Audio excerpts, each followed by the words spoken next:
the now and here. Gaming tales you need to hear. Laugh and shout and sometimes sneer. Memories from all those years. Console wars and secret tips. Tips and tricks from pixel trips. News that pours from gaming sips. Critical minds and candid lips. And Generation X gaming show. Tune in where the thoughts flow. Rant and rave with words that glow. Weekly stories make them go.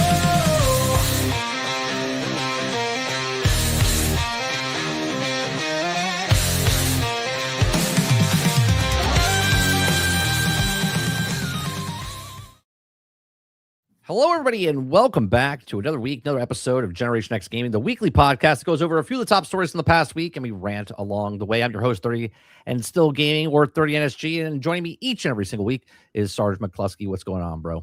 Another nail biter week. Yep, another slow week. Nothing going on. Nothing happening. Just gaming's such a boring genre to talk about, isn't it? On today's show, we're going to be talking about, we're going to be talking about Halo. We're going to be talking about Meta. We're going to be talking about ZeniMax. We're going to be talking about Sony and Xbox. We're going to be talking about EA CEOs getting paid big bucks. We're going to be talking about EA, or EA, breaking records and still firing people. We're going to talk about Gears of War E-Day a little bit. We're going to talk about Fable a little bit. We're going to talk about what else we got here, Sarge. We got Ubisoft giving out free games. We've got Asha Sharma doing Asha Sharma stuff. We got Double Fine said, you know what? I'll show you, Microsoft. We'll fire our own people. We'll talk about that a little bit. We'll talk about Star Wars. We'll talk about I think that's it. Oh, and we'll talk about Sony's organized blackout that people are trying to organize, and see what happens with that in a couple weeks. All on today's show, episode 498. We're so close, Sarge. We're 2 weeks away. After this, we're 2 weeks away from episode 500. The 500th show. We do have Greg Owen joining us. We have Real Life Fake Wizard joining us, and we have Kinger joining us. So on the 500th show, we have a packed show. Don't get used to it, chat. This is a two-man operation. Just the 500th episode. We're bringing a whole bunch of other people in here. What's going on, Todd? Are you not doing your podcast tonight? If you guys don't know Todd the Gator, longtime listener, he has his own podcast. So make sure you guys check out his podcast. He does the exact same time as us, I believe. So it's dual screen. Yeah, dual screen. So how's it going, Sarge? Been another week.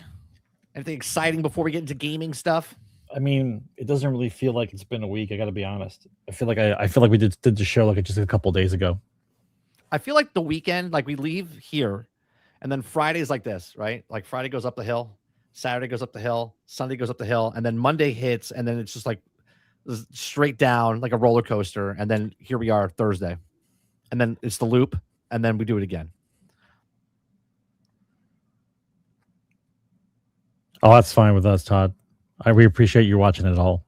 So we thank you. Yeah, I watch it. Well, obviously I can't watch it live. So did Todd did he buy the new Halo? He didn't buy the new Halo, did he?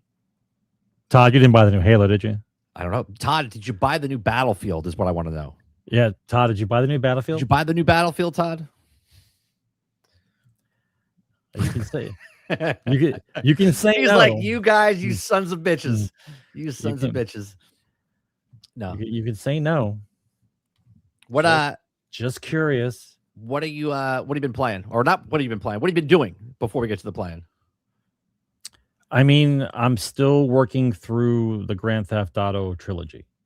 Which one are you on? Are you still on Vice City, or did you move over to something else? I finished about 80% of Vice City, and then I went over to San Andreas. I think I forget how long that game actually is. I think I'm only about maybe 25%, maybe 20% through. I'm still in Los Santos the first time, like the first round. I gotcha. Yeah. So I think there might be 1 or 2 missions left before I'm kicked out and the things happen, and you move over to San Fierro, or no, you move over to the countryside where you become the trucker for a while. Yeah. Man, I gotta go back, and I don't have time for that. Go back and play. I like it. I like it because it's crisp. It doesn't have the fog. You can turn the fog off. You can have the regular lighting if you want, but you can turn the fog off. Like it's supposed to. They say that it ruins it for you because when you turn the fog off, you can see across the map. So you can see like San Fierro's like right there. Right. But it's like, who cares? I still have to drive there. Right. I'm still driving toward the city I can see. Right. I like it. It's crisp. Did they change anything in that game? Yes. As far as story, characters? No. The controls are different. Like on Vice City, the auto lock is a little bit different. And then for the mini games for San Andreas, it's not you having to rapid fire the buttons like you're playing track and field. It's more of a timing game. There's like 2 lines. Oh, you have the meter. Yeah, you have to get too close to the meter, so they changed that a little bit. But I kind of listen. It's fun for me because to me that was the series, and it looks so nice and crisp. Like let me put it this way: in San Andreas, when I was walking around, I could rarely ever find like a weapon or armor or something because it blends into the background and there's so many other things and everything's grainy, right? And now it's crisp and there's a light under it and like you can see the damn weapon, like you can see the stuff as you're walking around. When you come up for my son's birthday in about a month, can you bring that? It's on disc, right? Or did you have it downloaded? Well, I have the disc. I think 50-50. I think it's half on the disc and the half it downloads. I think we'll bring it up because I would like to see it. Yeah, fine. I'd like to see that. I mean, you know what it made me do, and I regret it now. Is I know I have the soundtrack for Vice City, but I don't think I ever got the soundtrack for San Andreas. So after playing San Andreas for like 20 hours now, I looked up how much the box set costs for CDs. It's insane, bro. What is it? Like $200? The CDs for San Andreas cost like $300. Yeah. Well, I mean, the Transformers game 2 years ago when I was looking to get it was like $280 just for Transformers. And that's crazy, bro. That's crazy. Yeah, that's what happens with when you go back. I mean, you want to go pick up. Well, actually, you get some good deals for like old school Nintendo games or even like Super NES games. You go to like the mom and pop shops that still have stuff. You could pick up some good games if you're missing them from your collection. I gotta see if I can find a mom and pop place around here. I'm pretty sure there's probably some in the South someplace, like in Broward County. I have some games in my head that I wanna pick up just to put into the collection. They could be Dupless. Dupless says, I think people are on the vertical version. What I did, I don't know if people noticed this, but if you go to the vertical version, in parentheses, in the very beginning of the title, it says vertical version. So if you're lost and you click on the vertical version, either you don't read and you're also not watching. You just clicked it blindly, put it down on the counter, and you walked away, and you don't know you're on vertical. You're on the vertical version. Yeah. I'm not seeing some of the names I normally see here. Yeah, you're on the vertical version, guys. Yeah. Come on over. They're over there. They're like, wait a minute, what the hell's happening? Am I on? How come no one's speaking? They're over there speaking. Last week, I didn't know I was on the vertical version. I didn't even realize it. See, I thought they were all linked. I thought all the versions are linked. No, they're not. That's stupid. They're not. Yeah. See, Chopper. Yeah, Chopper just said, "Oh, Generation X Gaming." He pressed play. He put the thing down. He walked away. And I was like, "Wait a minute." How do you pronounce that? Amen Badoozy Doozin? Amen Badoozy. Amen Badoozy Doozin. I want to get it right. Hang on. Amen Booey Dazooey and Amen Bazoo. Welcome to the channel. I appreciate you. ABZ. While Sarge is figuring that out, we're gonna do the little transition here to what we've been playing.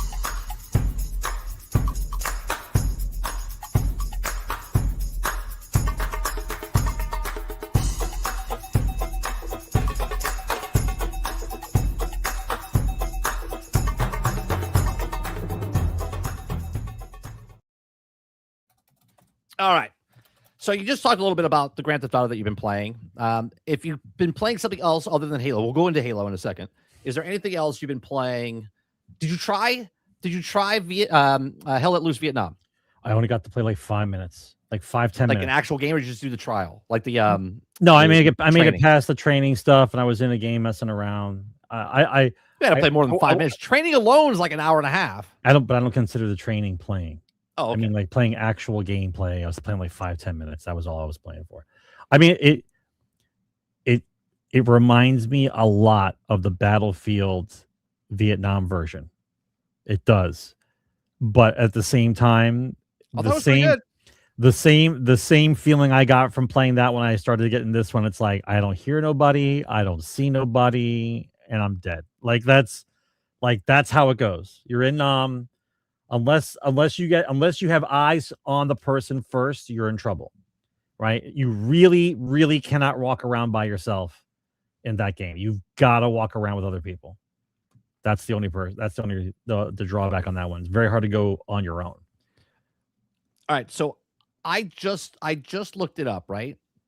And I believe the vertical version, okay, is linked because I see the chat that's the same as chat as here over on the vertical version, I believe.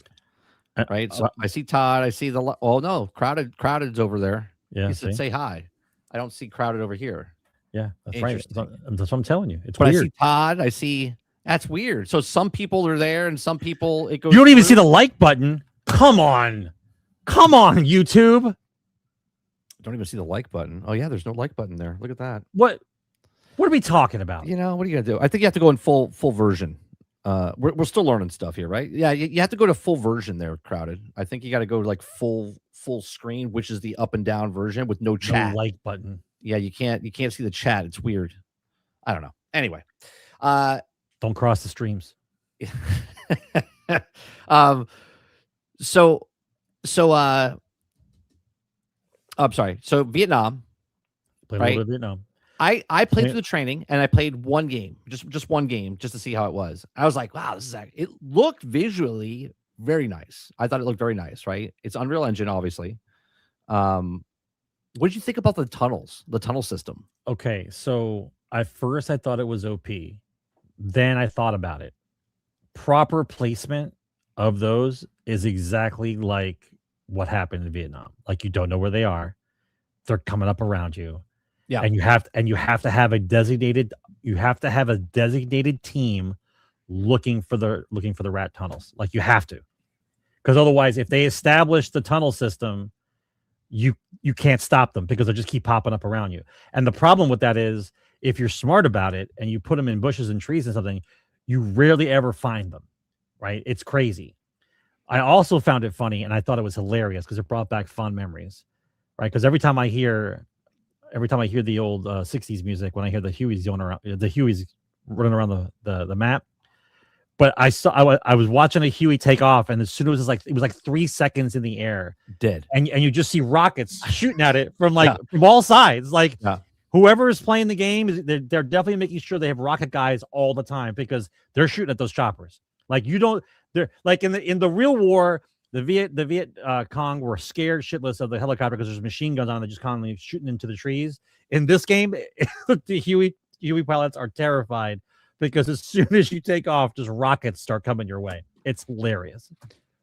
When I went through the training, I was like, how are these tunnels going to work? I thought it was cool that you could link them, right? You can have that's the point. That's what I'm talking about. That's the OP part. That you can just link them and you like drag it over. I thought that was pretty cool.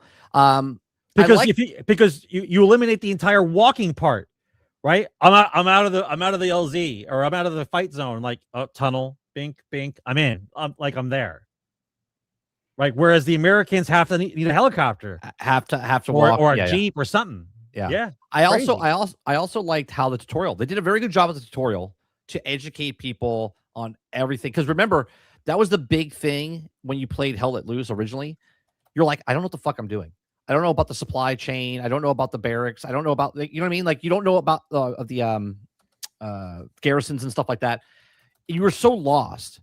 In this one, they're like, we're going to put a tutorial. And the tutorial goes over step by step. So I thought the tutorial was very nice for that. I thought the gameplay for the one match that I played, it was, I don't know if it wasn't as chaotic, at least the match I played, because I think people were in there and they were just like looking around. You know what I mean? They were all bored to see what the game looked like than the actual gameplay. I think once people start playing the game and they start knowing the maps and storing the stuff, it's going to completely change, obviously. Like, you're not going to get the helicopters that get shot at in 3 seconds because people are going to be like, okay, set the defenses, set up the stuff. They're going to go on the outer edges of the map and stuff like that. Do you know what I mean? I haven't played it enough. Like I said, 10 minutes tops. I haven't played it enough to understand the little oddball stuff. Like, what are the traps you can set? Like, what are the fortifications you can make, if any? You know what I mean? Like, because in Vietnam, it was the Viet Cong moved quick and around. They didn't build bases. The Americans set up like actual fixed positions to like build. So I don't know if that's actually pertinent in the game yet. Like, if that's an actual thing. It almost feels like. Did you play the Star Wars? Obviously, I played another Vietnam game, but I'm making a reference here.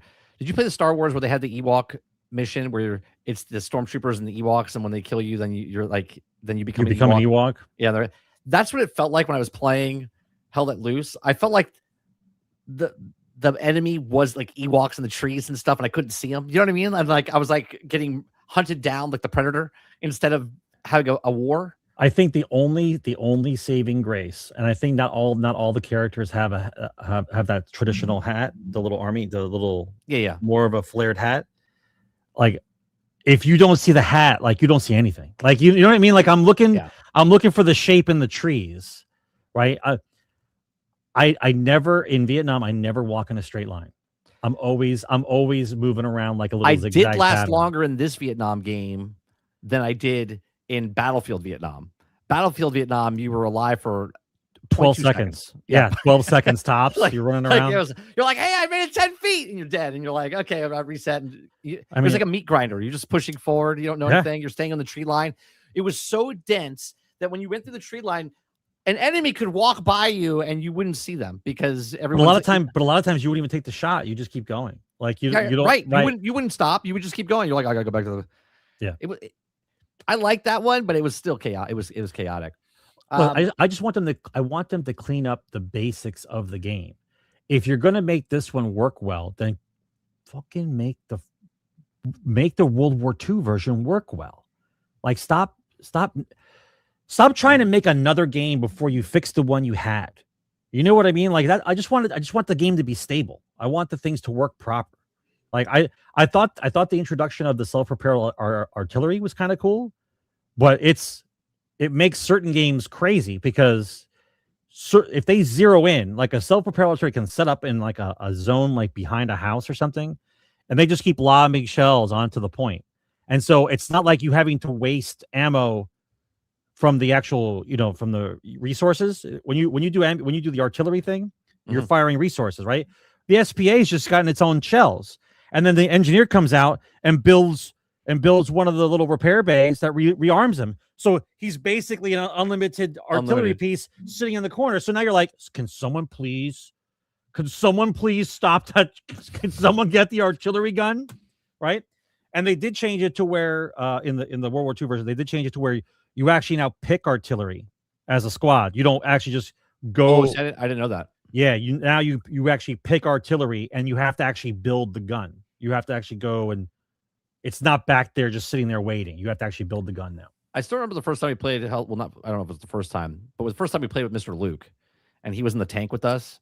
It was he was the gunner, I was the driver, and you were the scout, the spotter. Yeah, and we were just devastating everybody in that tank. We didn't lose the tank. I think we lost it once, but then we got in the second tank and we never lost. We got like 80 kills. It was amazing. Yeah. It was such a it was that one moment that you're like, this is it's a good game. This is gaming magic. Yeah. Right. Because but then again, you can't push up into a corner where you have no infantry support. Like if you play the game correctly and you can't play it like Call of Duty or Battlefield. If you play like I played with a bunch of guys and they were the tank squad and we were the infantry squad with the tank. Like that was our job. Where the tank goes, you got to go. That's where so like the tank's going. Right. So with infantry support, nobody's running up on the tank with C4.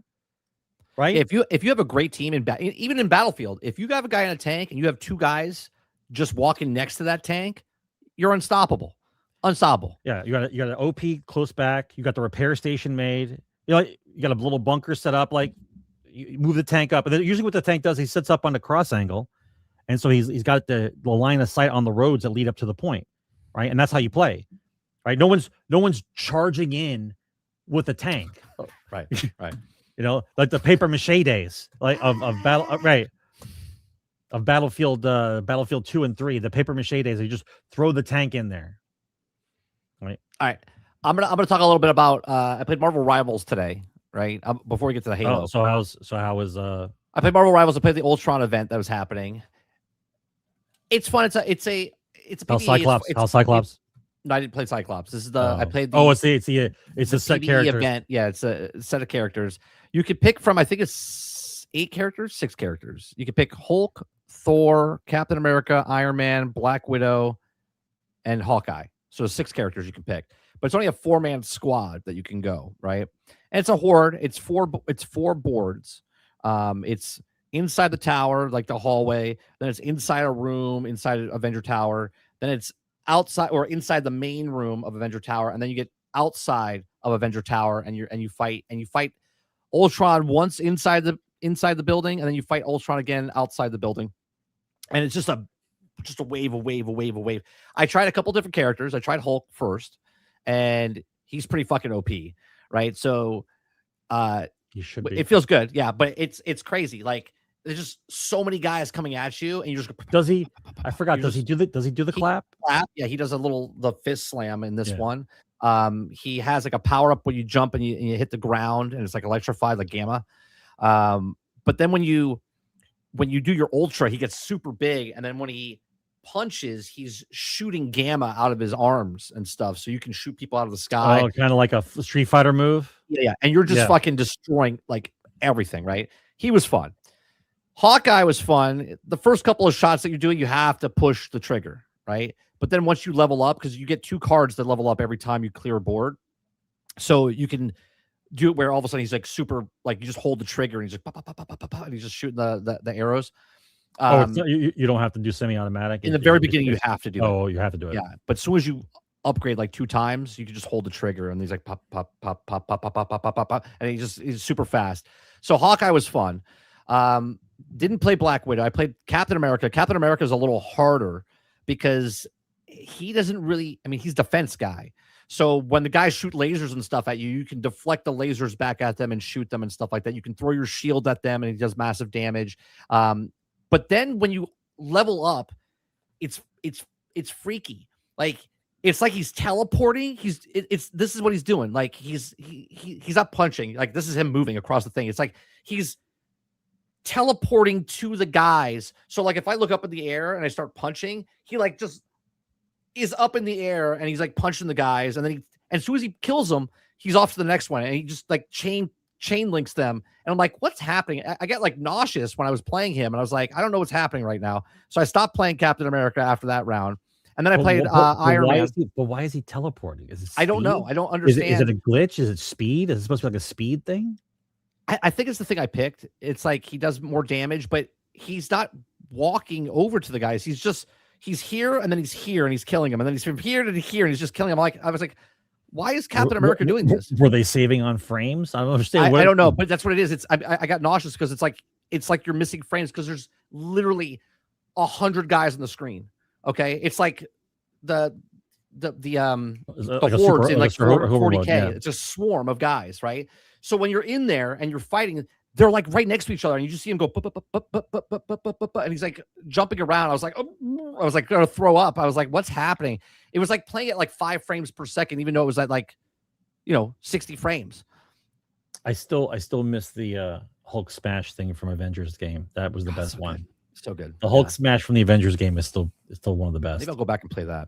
And then I played Iron Man, and Iron Man is just, he's up in the air and he's rockets galore. Yeah, that's what I saw. I saw a clip from it. I'm like, how many rockets does he have? Rockets galore. You just keep upgrading the rockets, and then the longer you like shoot and punch, like there's a little meter at the bottom, and it like adds up. As soon as it's like at 100, you just go rockets. It goes, it just shoots everything everywhere.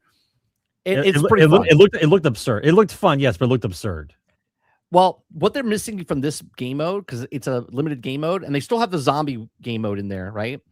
This one you can't upgrade in between the rounds. It's just you have 2 cards every round, and you upgrade. So you do more damage, crit hits, heal every couple seconds, whatever it is, right? So every time you punch someone, you're actually gaining health, like a vampire type of thing. But after the match is done, there is no overall leveling system for the characters. It's like you just start over again, and you're getting XP for a weekly and stuff like that. But in the zombie one, in the blood one, there's leveling up in the game, and then there's leveling up your character outside the game and building him up stronger so the next time you go in the game type of thing, right? In this one, it's just that game mode. And if it's just that game mode, you basically are just leveling up in that game, and then at the end it's like a roguelike, I guess. You know what I mean? Like you're starting over again. I wish there was a little bit more. I wish there was more characters you could use as well. I don't like that they're like, oh, you can use these 6 and you can use those 6. I was like, give me the whole roster. It's like 50 fucking characters, and I can only use 6 people. That's my only pushback. I understand it's a Avengers themed thing because you're using the original Avengers. Do you know what I mean? So I understand that. But come on, let me just play like anybody wants. We've already solved all these problems though, like how you can do a superhero game. Remember we did the Hall of Justice one. You do the same thing with X-Men. You know, it's not that hard, right? It's not hard to come up with like stories and levels and things to keep it interesting. I just wish that they weren't so hamstringed by corporate decisions and just let them make fun games. That's the major issue happening. The cosmetics in this game, man, right? They are banging. They are just on fire. Some of the cosmetics that you see in that game, I'm like, God damn it! Why could we not have an Marvel's Avengers game with this fucking graphics? They're like so close, right? They're like here's the Marvel game, but the game modes are not that great, right? And then you had that Marvel game, but the graphics fucking sucked and stuff like that, and they made it a live service game. All they got to do is just take this and add it with this, and then you have a better game. You have a better game. You have the game. Like, all they got to do is make Marvel Ultimate Alliance again, but with this graphics and like this style. Done. It'd be perfect, but they won't do it. Anyway, I'll go back and play that. There'd be nowhere to go from there. The game would be too good. That's true. That is true. They'll be like, well, that's it. No more Marvel games. Everyone just keeps playing this one. We have to turn it into a Madden. Cone of Vision. Right. Instigate the Cone of Vision. Yeah. We have to turn it into a Madden game, otherwise it won't work. Yeah, but I do like it. It's just fun. I have to go back. I haven't tried Cyclops yet. I have to go back and play. I'll probably play that when I'm on vacation because I'm taking another quick vacation. It wasn't supposed to be a vacation. Something came up and we got to go up to Wisconsin. So we're leaving on Saturday. Bring back some cheese. No. Why? We have cheese here. Wisconsin's got great cheese. Bring back some cheese. Our cheese from Wisconsin. That's is the cheese you have? Is the cheese you have from Wisconsin? Yes. Okay, yes, great. What we sell at the store. Great. I want to make sure because I want some cheese. I'm coming up. I want some cheese. Yeah. So I'll probably play Marvel Rivals because it's an easy game to play. I don't really have to worry about. I'll probably play against the bots or I'll play that game mode because I don't have to play the competitive type of stuff. But that's what I'll probably play on my little Avengers need your help. I can't move. All right, let's talk about Halo. We played Halo last night. Okay, hang on. Take a sip. All right. So was that they'll at 30 they'll make Rivals 2 to what Overwatch 2 was supposed to be. I hope so. All right, so we played Halo last night, and we played the prequel missions. There's 3 missions that you play ahead of time, and then we played about 3 chapters, and then we played 3 chapters in the regular mission. What did you think? What's your overall thoughts of just what we played yesterday? We played about 4.5 hours yesterday, Sarge. What did you think about Halo Campaign Evolved, or as I call it, Campaign Devolved? Okay, so I don't have the same credibility as like someone like Kingard because he loves it. Like he grew up with that game. Like I also played it like back 25 years ago. Now I played the crap out of it then. So I don't remember every little detail from the original to what they showed here. The parts that struck me were color saturation, of course, is off the scale, right? It looks pretty, right? I get that part. Great. It looks pretty. The issues I have are why are you treating everyone like they're 5? Right? The game we're complete other idiots. Yeah, we're right. All the game is the game, right? Everybody loved it, everybody played it. What you're trying to say to us is that the people that are playing it now need help. they can't play a shooter like this, so we have to make sure we put all the safeties involved. The hit marker, unnecessary. I understand you can turn it off. It's still unnecessary. It should be an opt-in, not an opt-out. Right. Okay. Never understood that. I don't understand waypoints every fucking 12 meters in a game that's pretty much linear in certain areas, but like, let us explore the map. I don't. There's also multiple markers, so it'll be like one over here and then another one over there. Yeah. Right. I once again, I don't like a cluttered HUD. I like it to where I don't need to have the gun pictures in the corner. Sorry, someone will tell you can shut that stuff off. Yeah, I get it. It's just okay. The putting the markers on the invisible guys and then telling you there are guys who are invisible that are coming to get you is ridiculous. Right? The whole point of that whole interaction is you not knowing, right? And you're supposed to pretend like the PlayStation guys, and I know this is untrue, by the way. This is untrue, but you're supposed to pretend like the PlayStation guys never heard of Halo, right? This is the first time they're playing Halo. Right. So what's so great about this fucking game everyone keeps talking about for the last 25 years? You're just supposed to show them that, right? You're not supposed to give them like infrared goggles and scopes and like make it to where you lose all the magic in the level design why you played it the first time. Right? You didn't know he had the guy's invisible and you see the energy sword. That's number one. It made no sense. Like the energy sword is not invisible. It's just a sword walking around and the guy's invisible. Then there's a giant red mark on the top of the invisible. Come on, man. Come on. Right? You have to give people a little bit better credit than that. Right? It's cool, yes, but you're not supposed to get every weapon in the first 5 minutes. Well, it was weird. Every weapon. In the prequel missions, in the pre-missions, right? The 3 missions they added, we're on an enemy ship, and yet they have our weapons and ammo on the ship. It's like that doesn't even make sense in any way, shape, or form. It's meant to be a cool factor. You get to pick all the weapons you want. I get that. I get it. But at the same time, that's not how it was. You had to go through a certain amount of stuff before you found one of the better weapons. Well, they even have weapons that are not even in the game, that are from the other Halo games that were in this game. Well, okay, well, I love Halo, right? And I love the fact that we can play. Halo Studios does not love Halo. Oh no, I know they don't love Halo. They were just trying to do a job. That I know. I loved playing 4-player, by the way. I love that. Us playing 4 players made the whole thing much better. I love that shit because you can actually play with tactics instead of getting your ass kicked. You're sitting in the corner trying to defend 50 guys coming after you. Because we're playing on heroic. We're not playing on legendary yet because we got to get used to it. We're definitely playing on heroic, right? That one room where I was definitely not learning how to play that character in that room. I was getting owned. Every 3 seconds I'd walk in and got grenaded or something else. Now the issues that I also had, the sound design is the sound design is weird, right? First of all, where's the fucking music? It's like if someone left on an old style radio in the bathroom, and you're walking around and you hear music, but it's like not part of the game. Somewhere, it's not part of the game. Like, where's the music in the bass? It's not like in my face. Da, da, da, da. Yeah. I checked the settings. It says it's at 10. Does it go higher than 10? No, 10 is the max. I'm like, so you guys don't want to pay Marty? Is that what it is? Like, I don't understand what's happening. Like, where's the music? The music's like 25% of the game. Like, the music's part of the game. Yeah, like we're in the middle of a huge battle fight, and there's like elevator music playing.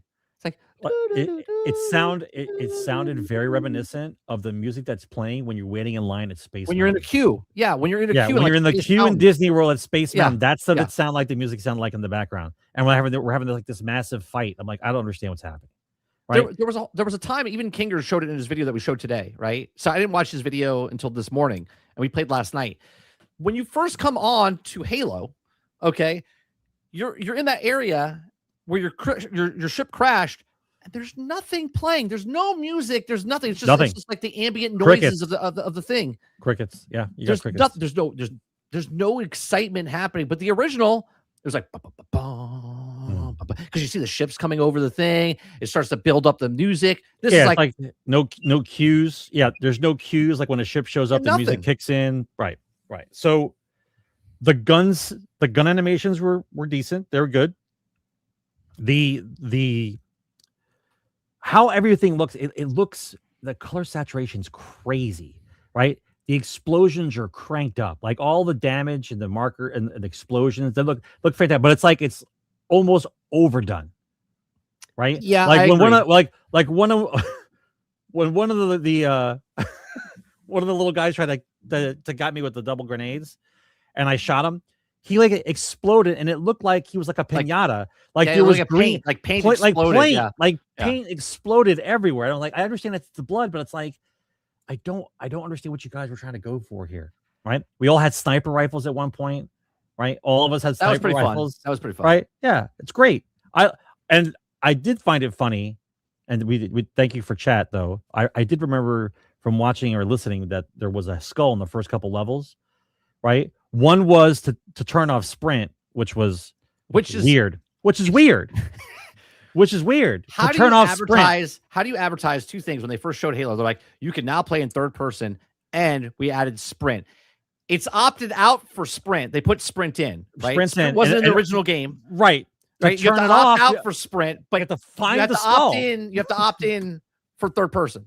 It's like, Now do we have this backwards? Sprint wasn't in the original game, so maybe you should find the thing to make yourself sprint, and then, or just put it in a fucking menu system, by the way. And then third person should just be a mode where I could go third person, first person. No, you have to third find the person. skull. They're like, no, you can't do that. You have to find a skull, and then you can't change while you're in the game. You have to right. It's leave weird. and then pick and shut off the skull to go back to first person. It's like, why? Now, I enjoy playing in third person because I've played the entire Halo series in first person. So to me, it's different. I like to play it that way. I don't know. I don't think it's a necessary game because we already have the MCC, right? We already have that. You already have a remake. Like you already have the game done over again. So my problem is if you were releasing this game to give to the PlayStation guys to show them what the game was and why we liked it so much, you should have just did it how it was supposed to be done with better graphics. You gave a shittier version. Right. You didn't give them the better. You didn't give them the best version of the game. You gave them a version thinking, right. Yeah. You gave them a version of the game that you thought that they wouldn't be able to handle. Right. With all the extra stuff inside there. Like, I don't look, here's the thing. If Halo didn't exist and I didn't know, right? I had amnesia for the last 25 years and I just woke up out of a coma and someone's like, hey, did you ever play Halo Campaign Evolved? Like, what is this? And I start playing, like, wow, this is amazing. Right. Knowing that there's no other Halo games that came before it. But I can't do that because there's a whole fucking other Halo games that came before it. So obviously, if someone's going to come in and go, well, it's not that big of a deal. Why are you complaining so much? It's like, because they had a better version of this game, not once, but twice, and they fucked it up for the third time. And this is what the company thinks of them, the new players that are coming in. They're like, hey, here's Halo, one of the best games. It was phenomenal. Like, it changed the landscape of first-person shooters, right? Bungie changed the way, that's why it was called Halo Evolved, because they changed the fucking way storytelling was done and everything. Springboard it into a next generation. That's how they got really good with the gunplay, and that's how I ended up with Destiny gunplay. Destiny gunplay is second to none. So you have this game and you're like, yeah, this is it. And they're like, we made it. They made this for 100% for PlayStation, right? Not for us again, because we already have it, right? So they put it on Xbox, but they gave it for PlayStation, but they give them a worse version of it. And they're like, well, it's Unreal Engine and it looks so pretty. Look at the graphics. You see the graphics? Here's the keys jangling. I'm tired of that being the center point of the discussion. We get it's pretty, like, but the rest of the game matters. The rest of the mechanics of the game matter. It's not just about being pretty. You can go back and play the original Halo right now, shittier graphics, and you'll have a 100% better time playing that game. The little details that they do in the game, you can see that the people that made the game back then loved what they were making. These people making the game now are told to make Halo. Do you understand? The other guys were making a game that they love. These guys are making a game that they love making money off of, right? They're not the same. They're not the same of someone making the game of passion and making the game because someone told them you're going to make this game because people love Halo. Now, this is just the stuff I discovered. Not because I'm tired of the whole girl power thing, right? The girl boss. I thought it was okay for the prequel missions to have that kind of character, but you didn't no attachment to her. No, you gave no attachment, no development whatsoever. Right? What I found funny is after that whole segment ended, and they kill her off when they didn't need to kill her off. Right. Like I'll stay back. I'll stay back. I'll do it with my whole crew. Right. She wants to like sacrifice herself. Meanwhile, you have a ship that warps in. You can get a lifeboat ship. You can go get her and pick her up and take her back. Like, no, go on without me. I gotta sacrifice myself. Like, no, you don't. We could have just saved you. We're in a ship. There's a ship here. Right. No problem. The other part that made me think is when we're inside our own ship, and when you first get the gun, right? The skulls in that room for the sprint, right? You get your pistol. I'm allowed to shoot the male pilots out of the chairs, but I can't shoot the female ones. So I watched the video, and what's that about? Somebody said that because they switched them to female, the hitbox was off or something, and this is why it's not working correctly. They're going to go back and fix it, supposedly. Sure, but even if they are, it's in the midst of all the bullshit that we have to listen to, right, for the girl power stuff. I just found it funny that I can't kill the female, but I can kill the males. And meanwhile, the crew does turn against you. They start shooting at you, which I thought was also funny. But I don't understand why they have to push so hard. Like, we did not grow up in a male-dominated movie video game era. Let's review just quickly, because it's not a lot, but they're all pertinent, by the way. Yeah. You have Samus from Metroid. Yep. Female, badass, bounty hunter, winner, right? You have Ripley from Aliens, badass, alien hunter, right? Badass, total, right? Winner, right? You had Wonder Woman, badass. We grew up with her. There was a show before there was a movie. Awesome, right? We don't hate women. We don't hate them. We could go. Want to go to the list? I'm sure chat has a few more install, right? We can go through like personally for me. You had She-Ra, right? You had She-Ra from He-Man, Rainbow Bright. You had that's correct. Rainbow Bright. Yeah. What's her name from the pop star, the singer, the animated Gem. Gem. Gem. Yeah. Right? Yeah. Lara Croft. Thank you, Dupless. Lara Croft. Right. Badass 7 games later. Like, we don't hate women. It's mental that you treat us like this, that you have to tokenize a female character in the game for no reason. Don't give us any attachment to us for any reason at all, and then kill her off like she's doing something just. I love when you walked into the room, like both you and Johnson walk into the room, and they're like sitting on top of the thing, cave, on a pile of guys. You can just imagine before they got to the room, they're like, all right, everyone's, when he walks through the door, all right, we're going to pretend that pile up the guys. Right? Pile up the guys. That's what we do. Pile up the guys. It's like, what are we doing? Even Johnson, when he was talking, and Kinger said in his video, first of all, he looks like Steve Harvey. He does. Okay. He does look like and Steve Harvey. Every line that he delivers, he's looking directly into the camera and says the line. It's like a beer commercial.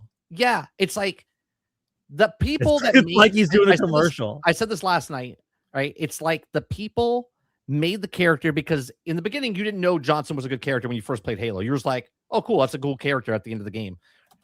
But now because he's beloved all these years, they're like, no, we should give Johnson some lines. And he looks into the camera and smiles and gives that little, like, it's like, what are you doing? It's like he knows that he's in a video game. He's breaking the fourth wall. Yeah.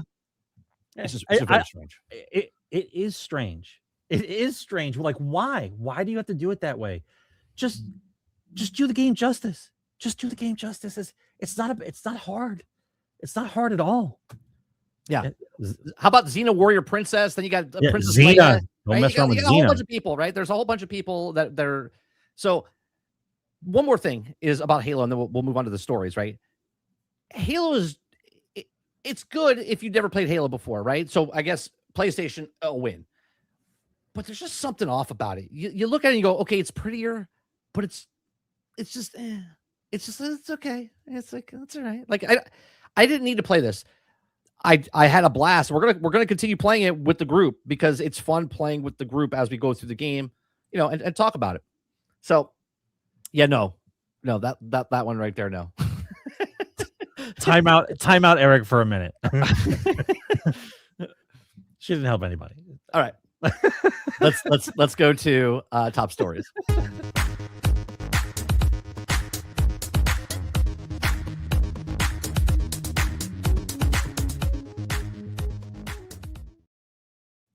All right.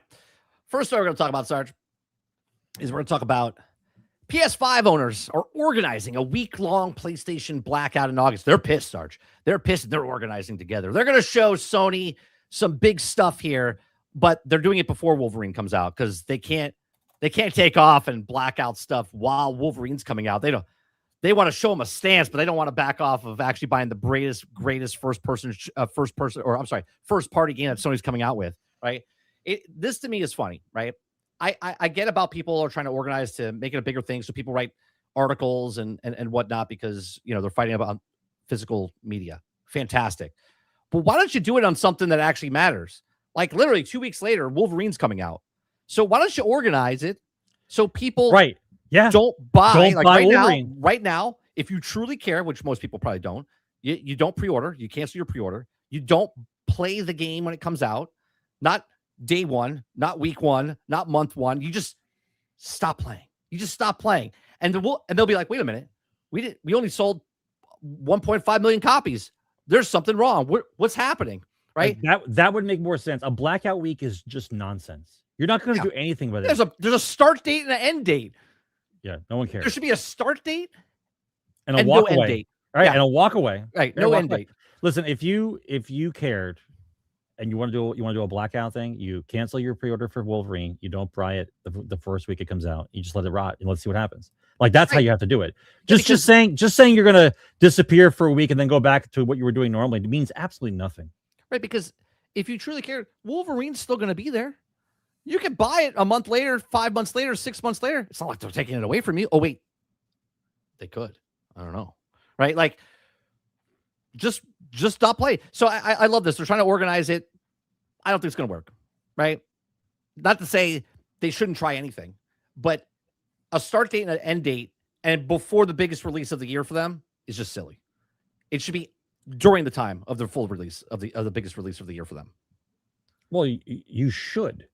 You should do it when it matters, not when it's just you're just not some random day. But the parts that make me mad about it though is it's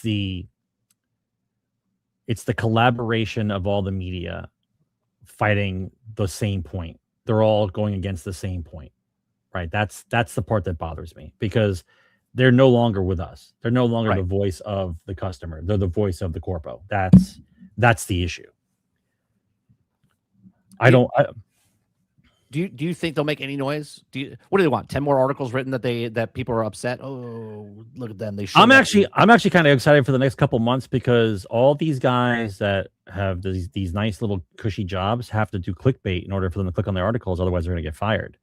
And so you're going to see crazier and crazier articles by these journalists because they have to get people to click on them in order to get paid.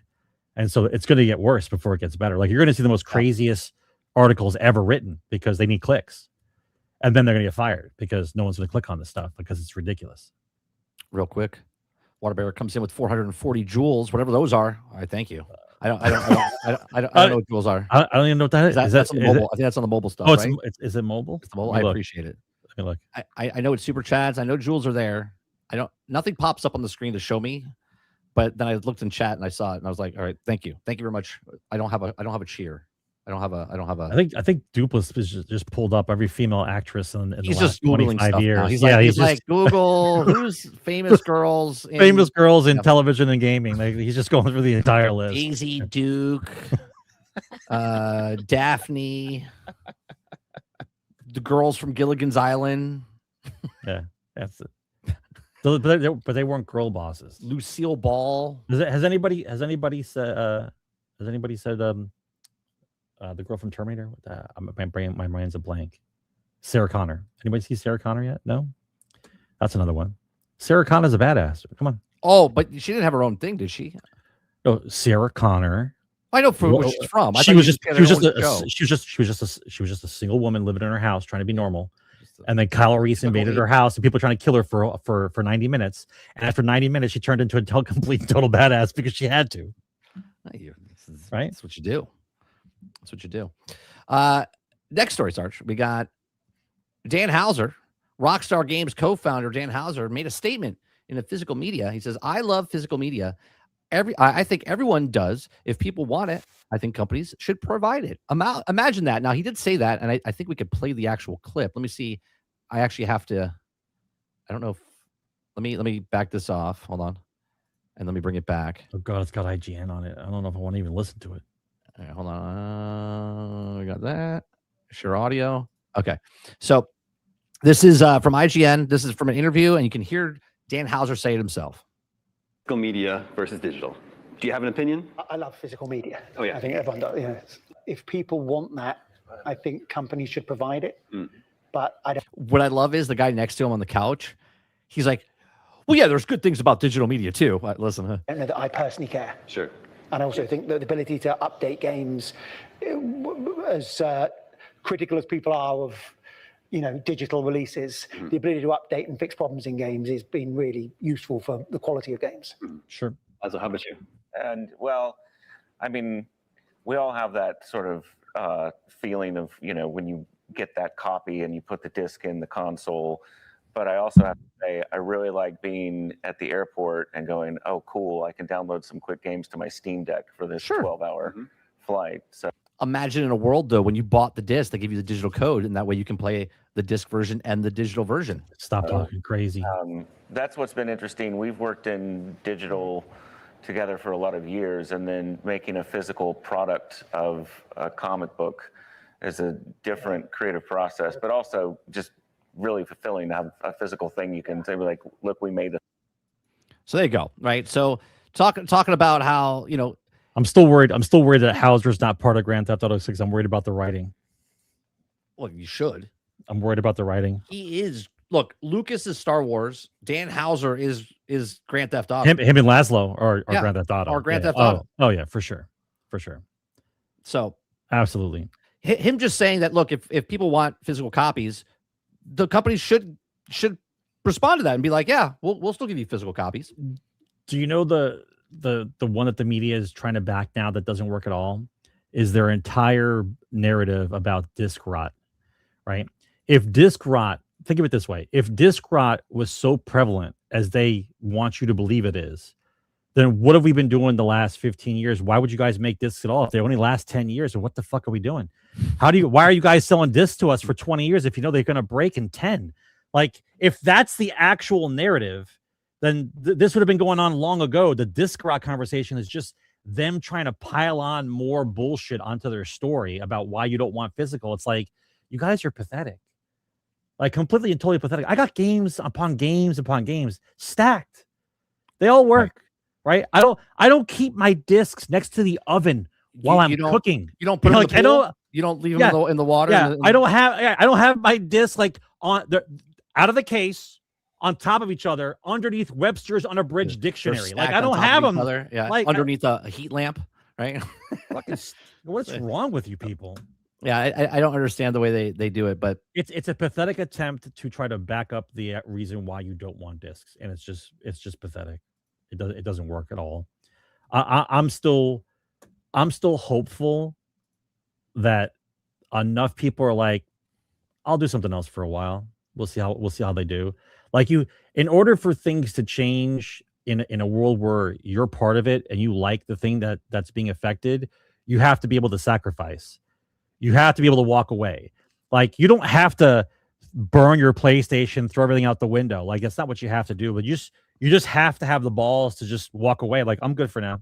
yeah. I'm done. Just walk away. I'll talk to you It's later. not even like walk away for the rest of your life. It's just walk away right now. Just walk away, right? Just not respond to them. Do not buy something from them. And this goes for any company and any person, right? I said this in the morning stream. If you go to a restaurant and you get bad service, do you go back to that restaurant? You're like, oh, they're not going to give me bad service. No, there's a moment you're like, you know what? The food was okay, but I had bad service, so I'm okay. I don't want to go to the restaurant. You just stop supporting the restaurant. You go to a different restaurant. You go to give someone else your business. That's the way it should work. If you're not happy with what's going on here, then just stop. you going, well, I just won't buy the next game that comes out. That's not a sacrifice. That's not, You have to be willing to sacrifice something that you love in order to make the statement for things to get better. If you actually care about it, right? Because you have to remember, a lot of people play games now. We get it. But remember, the beginnings of the gaming industry were nerds making games for nerds. Most of us wouldn't have any friends. Like, let's just put it that way, right? So this whole thing now that it's mainstream and it's the most profitable entertainment thing in the entire world, and everyone just kind of belittles it like it doesn't matter. It does matter. It's a lot of money to be made here. And so you have to say to yourself, well, if everything sucks at the moment because they keep pushing things that I don't like, and all it is about corpo money, and it's not about the art of the guys who love to make the game and want to support them. If that's the way it's going to be, then I should just step away for a little while, because the faster that corpos are removed from the industry, the faster things will change. They follow the money. If they can't make the money that they want to make, and their investors can't make the money, then they walk. They go find something else that's going to make them money. Now, I'm not saying that's going to be 100% good for us at the very beginning, because a lot of people would say to me, well, Sarge, don't be a dick. Where do you think they get all the money to make these games? And my answer to that is, when they made the greatest games of all time, they were all broke. All the guys that made the greatest games of all time, they were all broke because they were like a rat in the corner. Yeah, they have to because they were trying to succeed. Yeah. That's exactly correct. So I'm willing to bankrupt a few companies in order to restart the industry with AA, single A guys and start over again, because what's going on now, completely not sustainable. And unless you guys are willing to pay $39.99 a month forever just to access some information, because they don't want you to have a hardware or software. I mean, if you're good with that, just another monthly payment for you guys. I'll put it on my Zelle, right? Whatever you guys want to do. Not me. I'll walk. I got plenty of stuff. I'll play something. And here, I made an example the other day as well. Other people talk about, well, they're too big. You can't do it. It doesn't matter what you do. And yet, do people forget, just, was it 2 years ago, Sarge, or 3 years ago? The whole Bud Light fiasco that happened, right? Bud Light was one of the biggest companies on planet Earth as far as beers go. And then Anheuser-Busch is a big company. Yeah. Something happened. I won't go into it. And people were like, no, fuck that. We're not supporting it anymore. I'll walk. And fucking company was like, there's plenty of beer, bro. Correct. Right. But that's what I'm saying. It's a huge company, and people are like, I'm out. I'm sorry. Are you short on video games? Are you short on video games? I got plenty of video games. Are you in a bind where you can't find something to play? Right? Because I'm pretty sure that if I eliminated all of one company's games, I still would have 14,000 games to choose from. Like if I stop buying new games today, I have plenty of games to play for the rest of my life. Like if I was only allowed to play what launched today and older, I'm fine. I'm fine. But this is why I don't understand their stance about it. Like the way that they are responding, it's like, well, if we lose 5% of the population, who gives a fuck? That's where they are now. 5% is a big portion. Yeah, but not really in their to them. Grand scheme of things, things. Not to them though, because if I can charge the remaining 183 million guys who have a console or a PlayStation, and I charge them 5% more or 10% more, they don't care. They don't care that they lost that, because the end game is what matters. The end game is the complete and total control, right, from soup to nuts, where if I release a game, it's my game, my system, digital. So you buy it. It's only on the system. You can only use it on the system. We tell you when you can play it. We tell you when you're not going to play it anymore, because we're going to just give you some new games. Don't worry.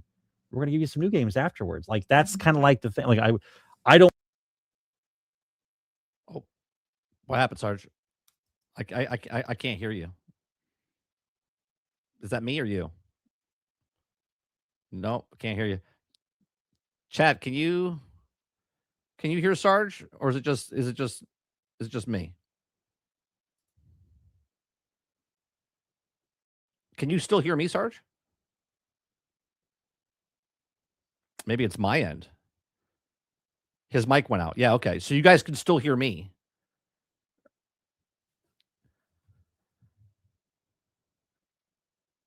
Yeah, it sounded like something like your mic or power or something went out. All right, as he fixes that.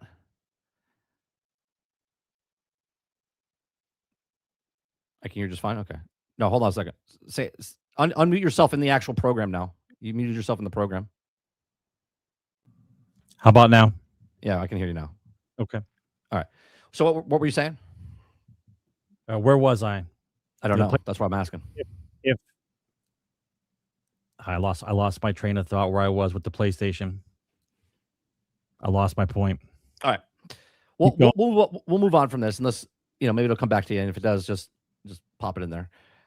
The next thing I want to talk about is Ubisoft is giving out free PC copies of Assassin's Creed, Far Cry, Prince of Persia, Tom Clancy to people who own them on Xbox.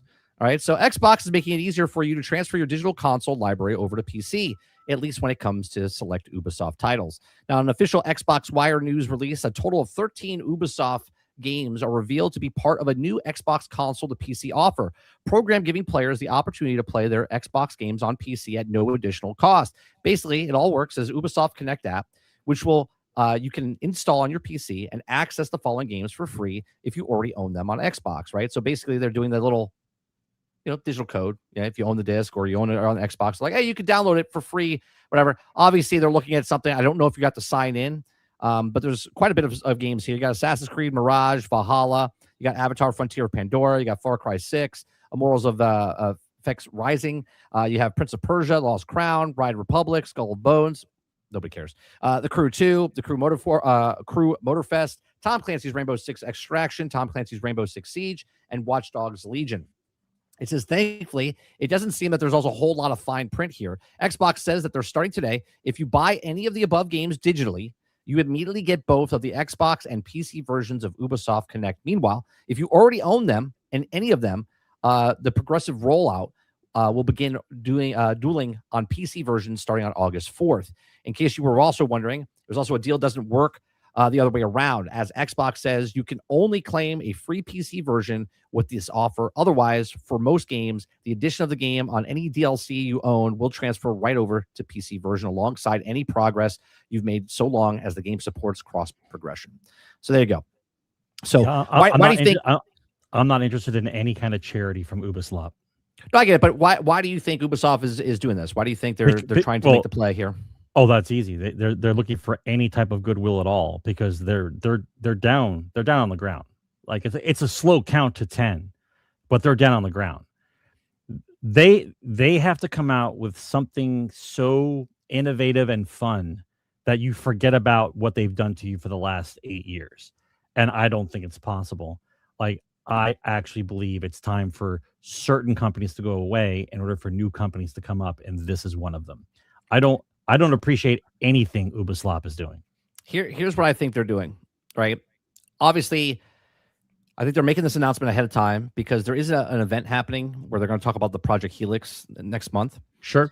And obviously, there's rumors going on that Helix is a PC going forward, and they want you to do this. And they made a deal because if you get Game Pass, you can have Ubisoft games and stuff, that you on EA and stuff for a certain tier. Ubisoft Plus, yeah, correct, right? So if you can get these, and let's say you already own these games, and now you're thinking about, well, if I go to the next Xbox, if I get the next Xbox or I play on PC, they want you to know that, hey, look, you already have these games that you already owned, or if you want to buy them, here you go. You can get a free digital version for PC, meaning you have more of the buildup for your library, so you have more games to play off the top. You know what I'm saying? That's, I think, why they're doing this. I think they dealt with Ubisoft, and Ubisoft's like, yeah, we'll give these old games because, they're there. Skull and Bones is a live service game. The Crew's a live service game, right? A lot of these games are live service, Rainbow Six and stuff like that. So they're just trying to push people over to go, oh, look, you got these free games. Now you have 12 games, 13 games in your library already. Now you're in that ecosystem. I think this is why they're doing it. But I could be wrong. Eclipse says, it's so much worse than I thought.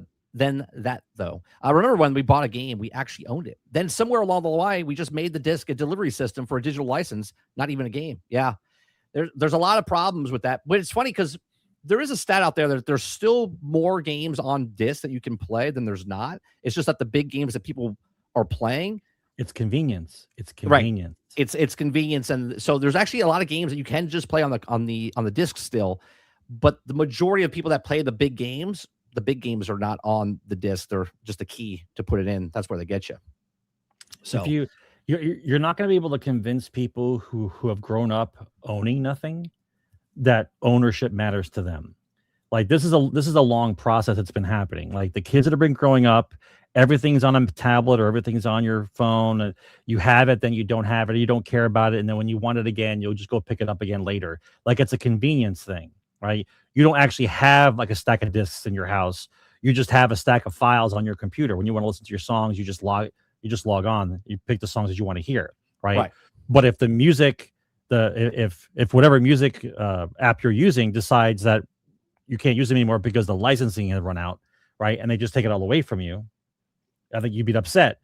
But the idea is they're encroaching on that slowly. But for some reason, whatever is happening now has caused PlayStation to rip off the Band-Aid, as they say, and move quickly, because I believe that a lot of the other streamers that I've listened to and the articles that I've read, it's all says the same thing, where if PlayStation does this now, there are no laws in place to combat this.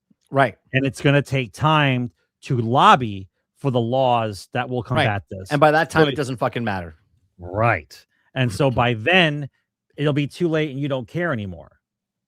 Right. It makes me wonder, that one guy that we watched yesterday, he was talking about, with all of what they're doing, he says, why are most companies sabotaging their businesses? Right. Is what he's saying. He's like, why are they making the plans that they're changing now? What do they know that's coming in the future that we don't know yet as customers? Right. Well, I could put together the basics, right? So because birth rates are lower, you don't have the same size generations moving up the chain, which means that strictly by the population, like number of kids who are 5 years old now, or between 5 and 10, right?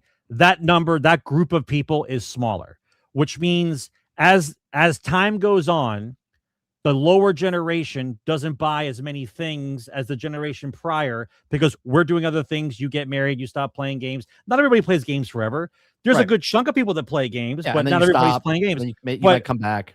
Because that number is smaller, the only way that you can quote unquote grow, because that's all they care about is growing, you have to charge more. And if you can only charge a certain amount before people start to walk away, then you have to make a closed system.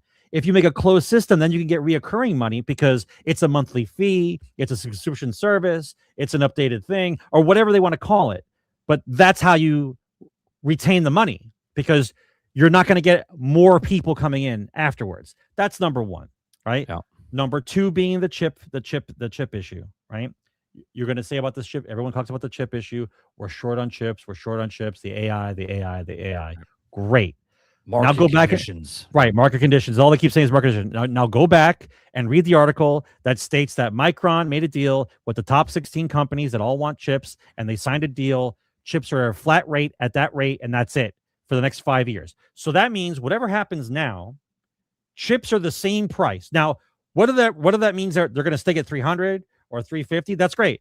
But if you start talking to me about how the chips are going to go to 450 or 500 or 900 or whatever, that's a lie, because the contracts have been signed. And for 5 years, the chip prices for them, regardless if the prices go up or not, for those 16 companies, remain the same. They remain the same. So you guys can argue until you're blue in the face, but I can't hear the word market conditions anymore. Right. If you have, here's the best rationale is Microsoft, right?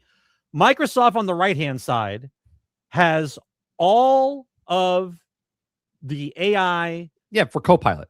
Right. They're all in on Copilot. Right. All this, the data centers, 100% in.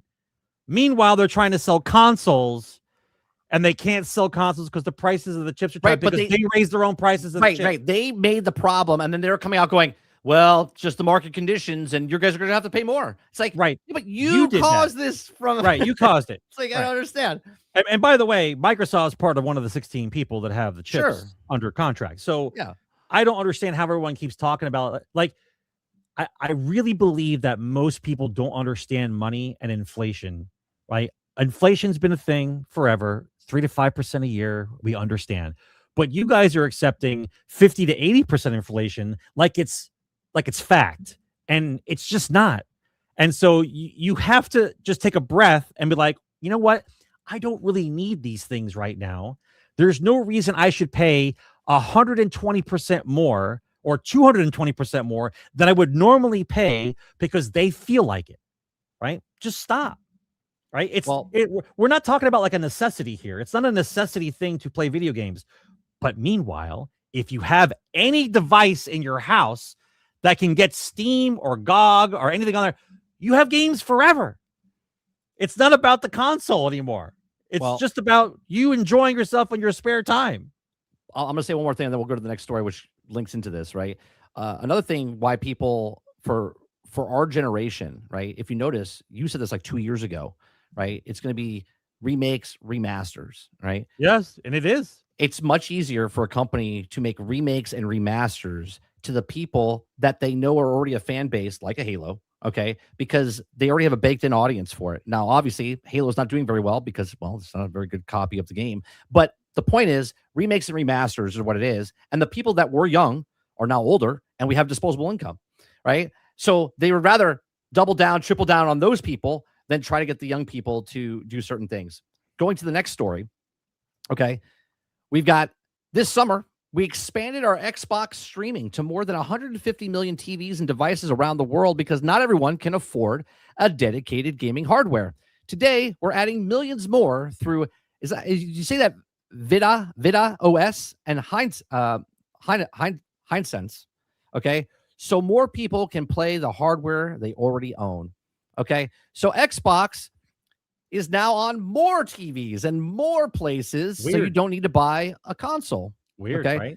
It says we're continuing to bring Xbox to more devices players already own. Remember, guys, everything's an Xbox, but not really. But really, it still is. We just don't have marketing for it, right? It says, especially to those that may not be able to afford to justify buying a dedicated gaming hardware.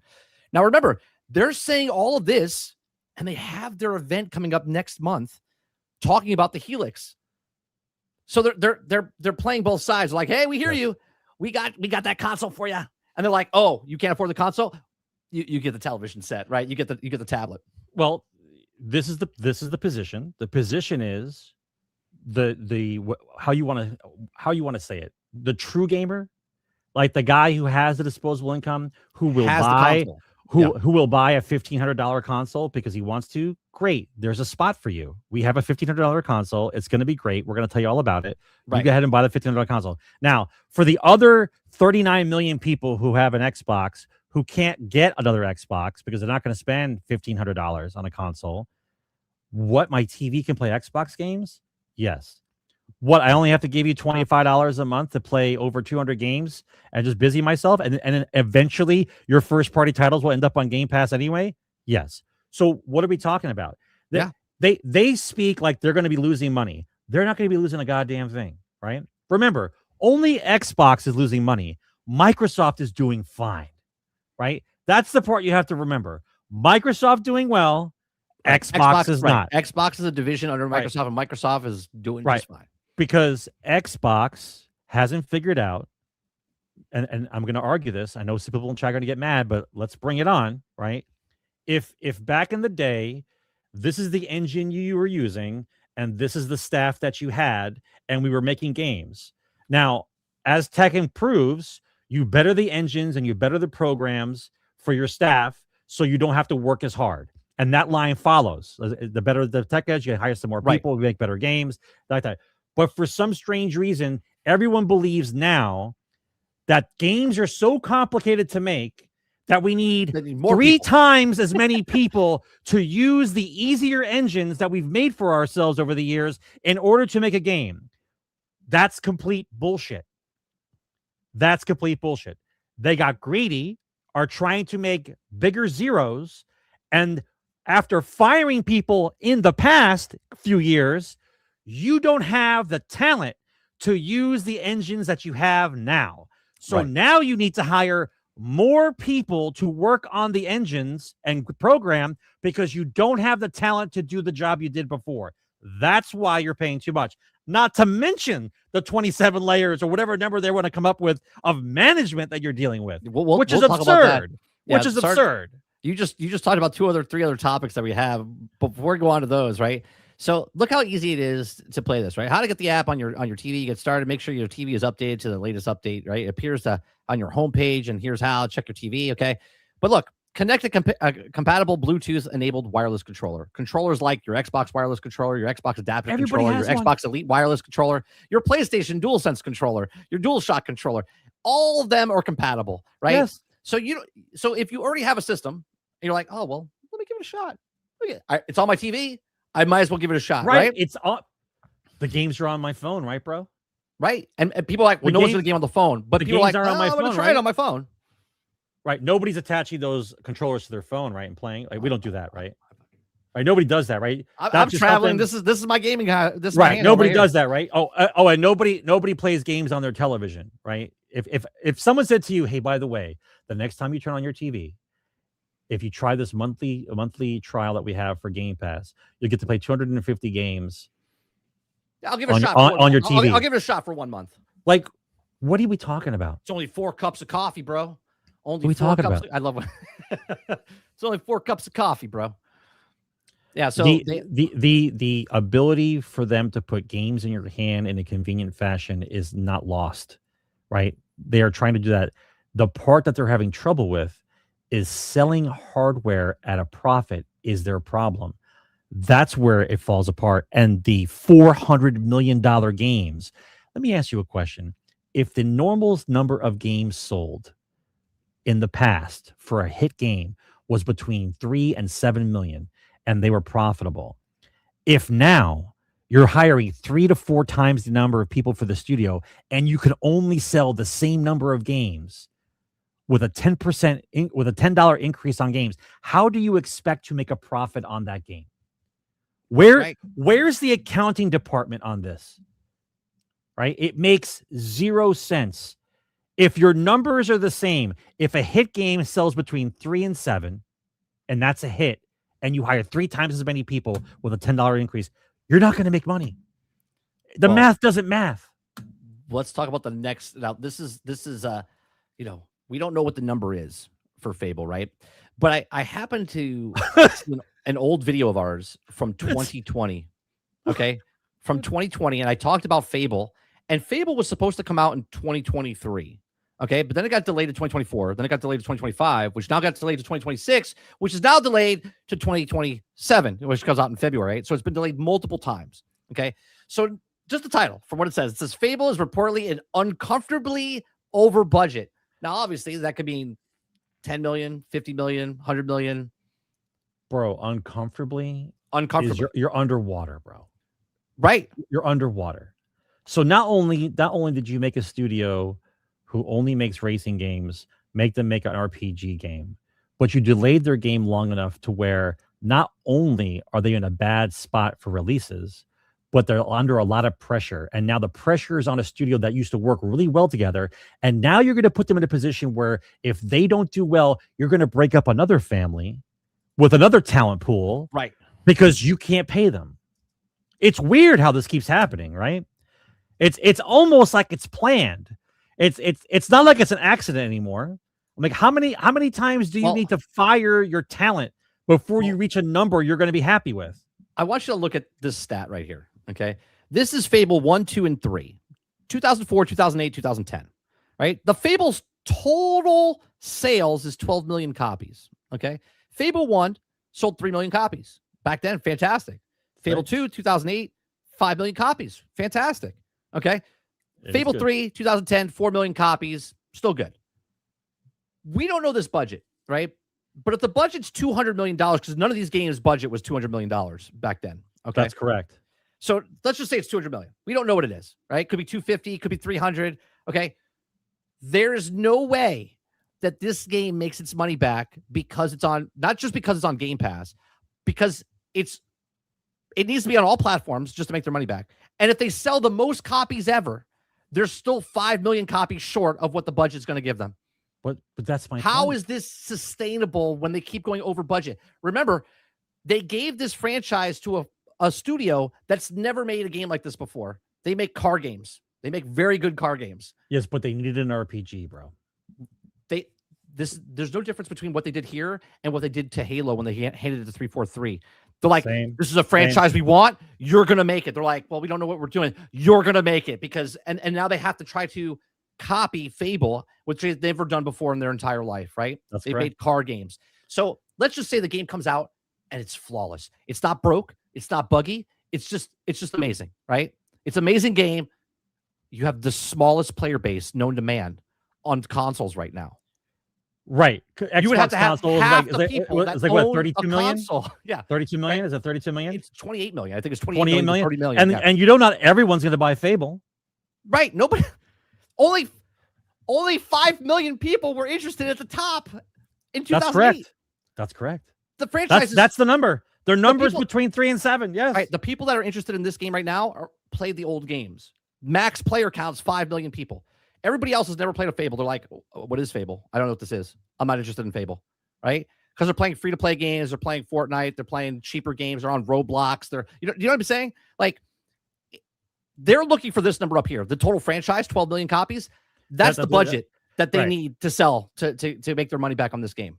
Right, but I don't think that's even plausible. I don't think so either. The number of people that like Fable within the ecosystem that you have is not high enough for you to make back the money that you want to make. Now, once again, putting it on Game Pass makes it worse. It doesn't make it better. Correct, because it's a first-party title. You have listen. Let's pretend we're normal now. I'm trying to make money. Let's just pretend I'm trying to make money. If I release a game, I release the game on as many platforms as possible, and then after a year, we see where the smoke settles, and then you put it on Game Pass. Yeah. You don't put any game on Game Pass when you're first trying to sell it because you want as many people to buy it at full price as possible. That's the game. Don't understand the shooting yourself in the foot consistently by putting a first party title because it's first party on Game Pass. Well, it's thinking that you're going to make budget, and you're thinking that the money you're going to make from Game Pass is going to offset the sales of the game. It's not. They think like 10 times more people are going to try it because it's only $20.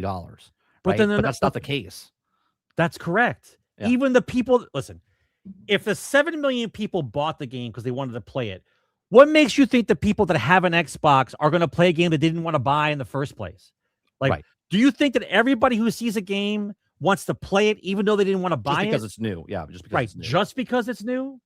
You're still not going to make the money back from those people. It doesn't matter. Now, if you decide to take the pool of money that Xbox Game Pass makes and want to pay Paul from Peter because you're trying to help him out, that's fine. But that's just like taking money from Minecraft to pay everybody else. Right. And not make any Minecraft. Which they're probably doing with Elder Scrolls Online now. That's why Elder Scrolls Online is not making more content right now. They're just sitting in a holding pattern. Yeah, I got news for you. I don't think Bethesda's making any content for any live service games at the moment. Their asses are now chained to a desk and somebody's got to make a fucking game. It's been 8 years since that teaser. 8 years means you could have had something done. Yeah, you could have 2 games. You could have had something done, and you have nothing done. Now, let me ask you a question. Do you believe that the microtransactions and money-making schemes from 76 and ESO are paying for that studio? You think that they're making enough money between those 2 games that they're paying the studios for 8 years to sit around and do nothing? Well, I think so because hold on, let me check because I think Fallout Shelter, which is it's a mobile game. Hold on, makes per year. Because I don't believe it. I don't know if they say it, but maybe they say it in a overall what they what they make. Yeah, so Fallout Shelter averages roughly. We're not talking about shark cards. We're talking about. No, I understand that. I'm giving you an example of it, right? This is that mobile game that they have, right? So Sure. Fallout Shelter averages roughly $3 million to $6 million per year in ongoing revenue, pulling in Great. about $300,000 to $500,000 per month. Okay, Great. That sounds so cool. all right, so that's bringing money in. Then you have Fallout 76. Let me see what Fallout 76. Fallout 76 makes per year. Again, these are rough numbers, right? It says the game surpassed 21 million players globally, bolstering significant. It doesn't really say. Fallout 76 Fallout First memberships provides recurring yearly income. They don't tell you how many people. It says Fallout franchise has generated 10 million of extra revenue within a short promotional windows. It doesn't really tell you what they're. And then they have ESO, right? ESO makes a lot of money for them, and that's why they've supported it like this entire time. Yeah, but you're supporting something, but then sitting on your hands for 8 years. Yeah. So let me ask you a question. Well, I hear what you're saying. There's no way they're making enough money to fund these projects. They have to be pulling it from somewhere else. The survival of a game company was you had to make a game. It's successful, great. Yeah, make a game. Now we have money and we have to make another game. Not Elder this shit where you sit around forever. Here you go. Elder Scrolls Online generates average of roughly $200 million in revenue per year. That's great. That's fantastic. That's now, the budget for Fable. Now add up now add up all the studios involved, and you're paying them to sit on their ass for 8 years. It says $200 million is not enough. Total earnings for the game crossed close to $2 billion overall revenue since 2014. So that could be funding a lot of stuff. ZeniMax, Bethesda. You got to pay all these guys, man. Well, going from that, and then now we're talking about the next game that's well over budget, which is Gears of War E-Day. They just showed Gears of War E-Day preview today about the multiplayer, right? They showed the 12-player PvE things, which looks interesting, looks good. Okay. But before we get into the gameplay, this is supposedly $400 million. And Waterbear brought up a good point today. He said, so basically this Gears of War costs as much as all the other Gears of War combined. Okay. Why? And the best-selling Gears of War game has sold 6.5 or 6.7 million games, okay, which is Gears of War 3, which is the best-selling one, right? This game's 400 million. It has to sell 10 to 11 million copies, which is double what Gears of War 3. Now, if you had the player base potentially of PlayStation of 93 million people, maybe you could do it. But you have 28 million people that own a console for Xbox. And then you have other people that are playing on PC and stuff. So you might get 2 million. So you believe half of everyone has Xbox? Half of the population is going to buy Gears of War? Do you think that? That's impossible. That's impossible. My point. Because Mario Kart on Switch 2 right now is those numbers. That's fucking Mario, right? That's Mario that's built. That's 40 years old Mario. That's beloved Mario. That's every kid that loves Mario. We're talking about Gears of War and a gruesome game, not attracted to younger people. Okay, you're cutting out that player base of young gamers, right? You're only going for teens and adults, right? And you're going for that nostalgia because this is sort of like a remake. It's a prequel to the thing. So you're trying to sell it. Where are they getting the money from? Where are they going to make the copies? Even if this sells 7 million copies, the greatest Gears ever sold, it's still a failure. By 5 million copies. Yes. So my question to you then is, so what's the premise here? So now you release it. Let's say it's the best ever, 7 million copies. You're still short 5 million. Now, are they really going to put this game on Game Pass day one? Because if you do, you're not going to even get but you're not going to get 7 million at that point. You see what I'm talking about? Not. Like, you are cannibalizing your own income. Because they're so greedy that you're trying to get the sales and the people on the back end for Game Pass. For years, everybody had to wait a year for a game to come back on a PC once it was released out. Like, it comes out on console, you have to wait a year, comes out on PC. Completely standard, completely the way they wanted it because they're trying to get money. So why would you release a game like this? Yeah. That you need the most copies sold ever and put it on a service that will cannibalize your actual sales? How much money are you moving around within the company to pay Peter to steal from Paul? I don't understand. Well, you know what the funny part is? Call of Duty's not on Game Pass this year because they lost money on that franchise, right? I think the real reason they didn't put it back on because usually it launches in October and November. And if they launch Call of Duty in the same month as Gears of War, they would cannibalize their own fucking sales because if people only buy 2 games a year and one of them is Grand Theft Auto, what's the other one, right? That they're competing for. Another problem here is they have to stop opening their mouth ahead of time saying that everything's on Game Pass, right? If a budget of a game is over a certain point, it doesn't make sense to put it on Game Pass. So if this went over the $100 million mark, they should have went, no, we can't put this on Game Pass. We have to put it out there for time exclusive. And then maybe it comes to Game Pass later, like you said earlier, right? Like it's mind boggling to me. Now let's talk about the game itself, right? What they showed in the multiplayer today, I was intrigued, right? I was like, all right, cool. I like playing the multiplayer, but I don't play Gears for thousands of hours, me personally. I'll play the campaign. I enjoy the campaigns, right? I'll play the multiplayer. We might play, I don't know, let's say 40 hours, right? 40 hours after I beat the campaign. We play the multiplayer. We play the PvE event type of stuff. What Krebsy's saying in chat here, okay, he says that Gears of War E-Day is positioned to fail. Launching on Game Pass will judge off of having low sales, is exclusive, $400 million budget, no battle passes, which would help since it's on Game Pass. Now, the only way this works on Game Pass, because it's $400 million, they said they have seasons, and they said they're constantly going to be updating stuff, and everything's earned in the game. Okay, everything's earned. There's microtransactions they have for like the Metallica gear set and stuff like that.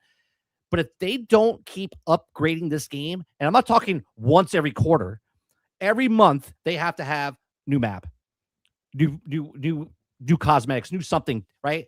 For you to earn, because if they go, oh well, it's a hit game. They sell let's just say they sell 7 million copies. Okay, people are like, oh, okay, I'm done. They're done for that month. They don't go to Game Pass the next month to play on Game Pass, right? So they wait. Now they wait 3 months, and they're like, oh, new thing happened. Maybe I'll go back to Game Pass.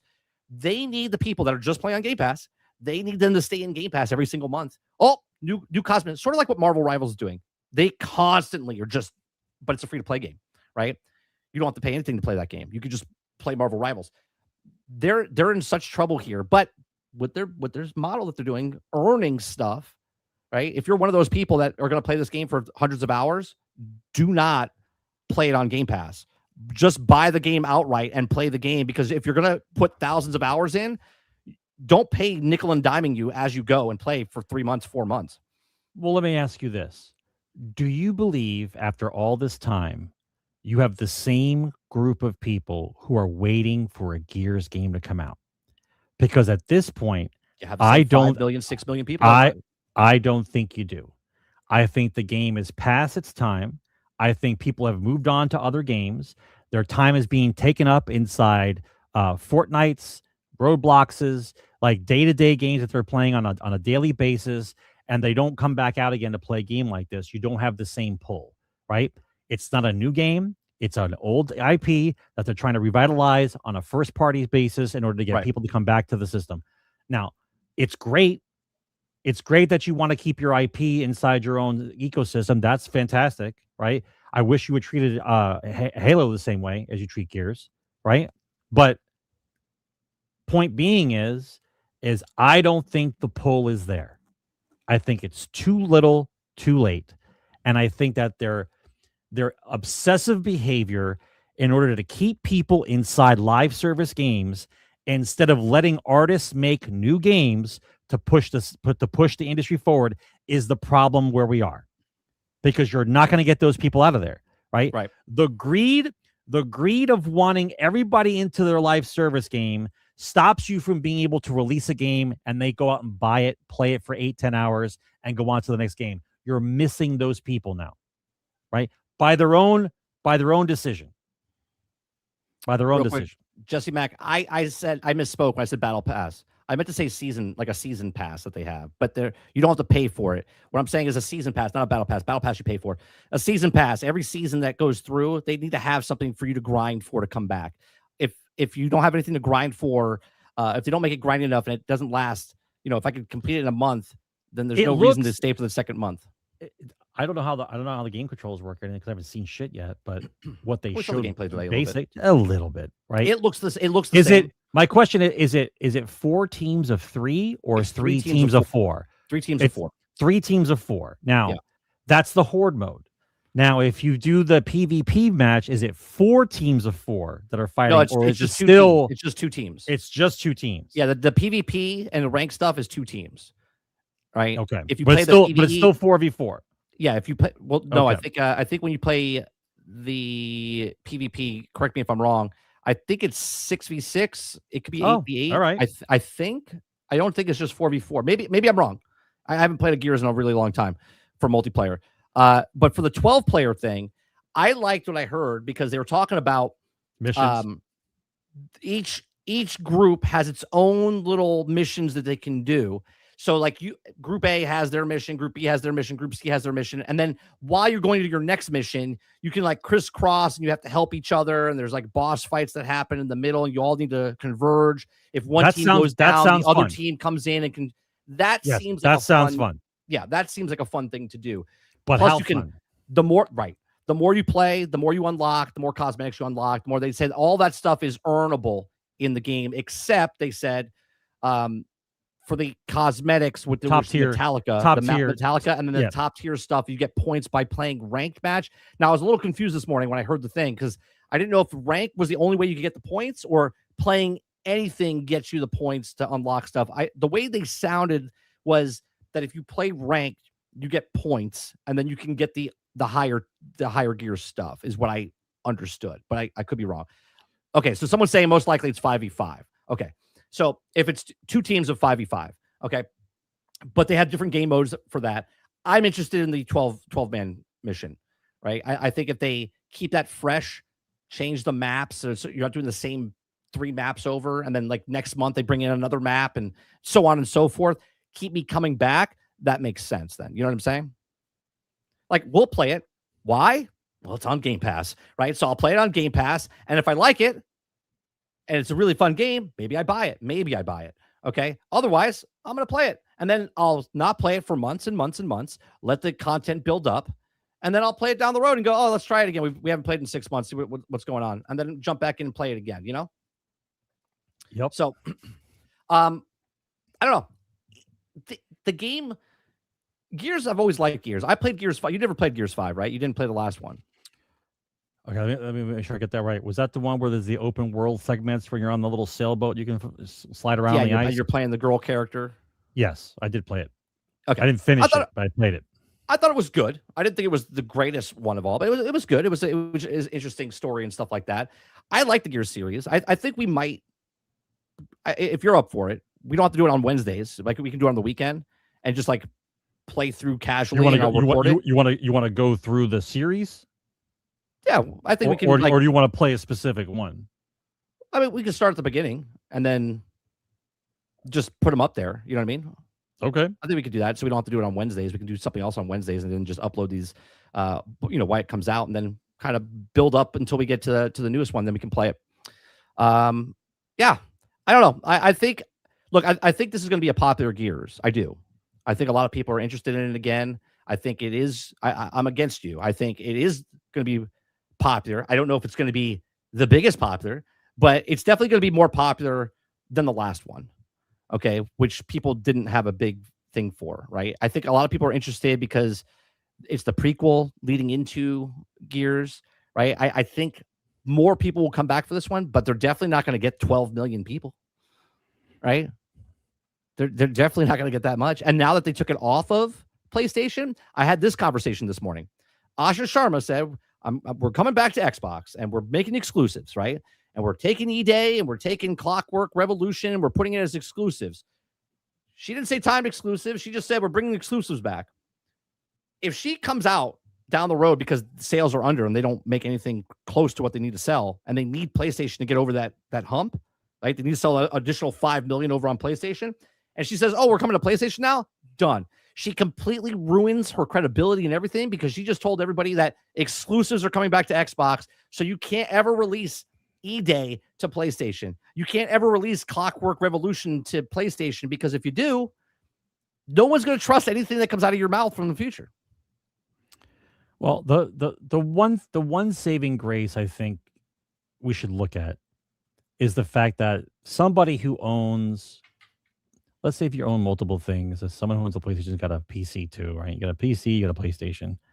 But the guy who owns the PC and the PlayStation has a TV, and that TV can get Game Pass on it. You see what I'm saying? Like even someone get Game Pass on PC though.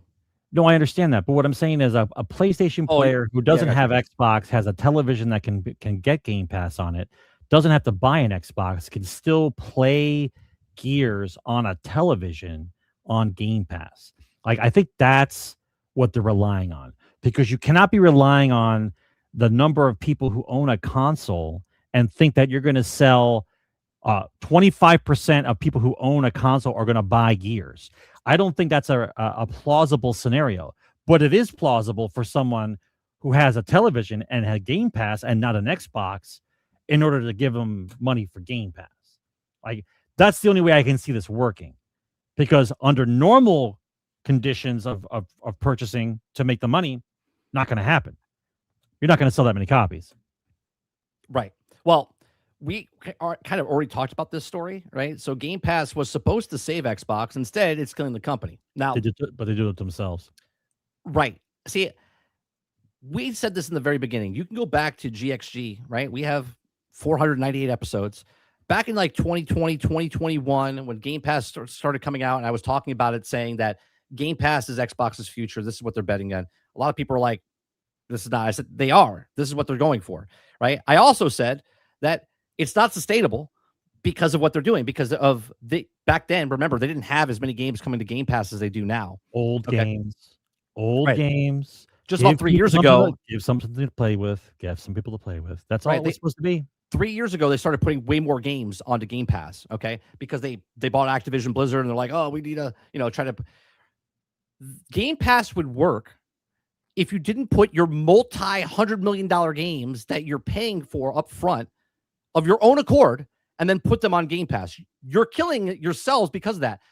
It's been proven that third-party games make money on Game Pass because they're getting more exposure. They make enough money over that, and they're getting paid up front. Again, Phil Spencer said each contract is different, right?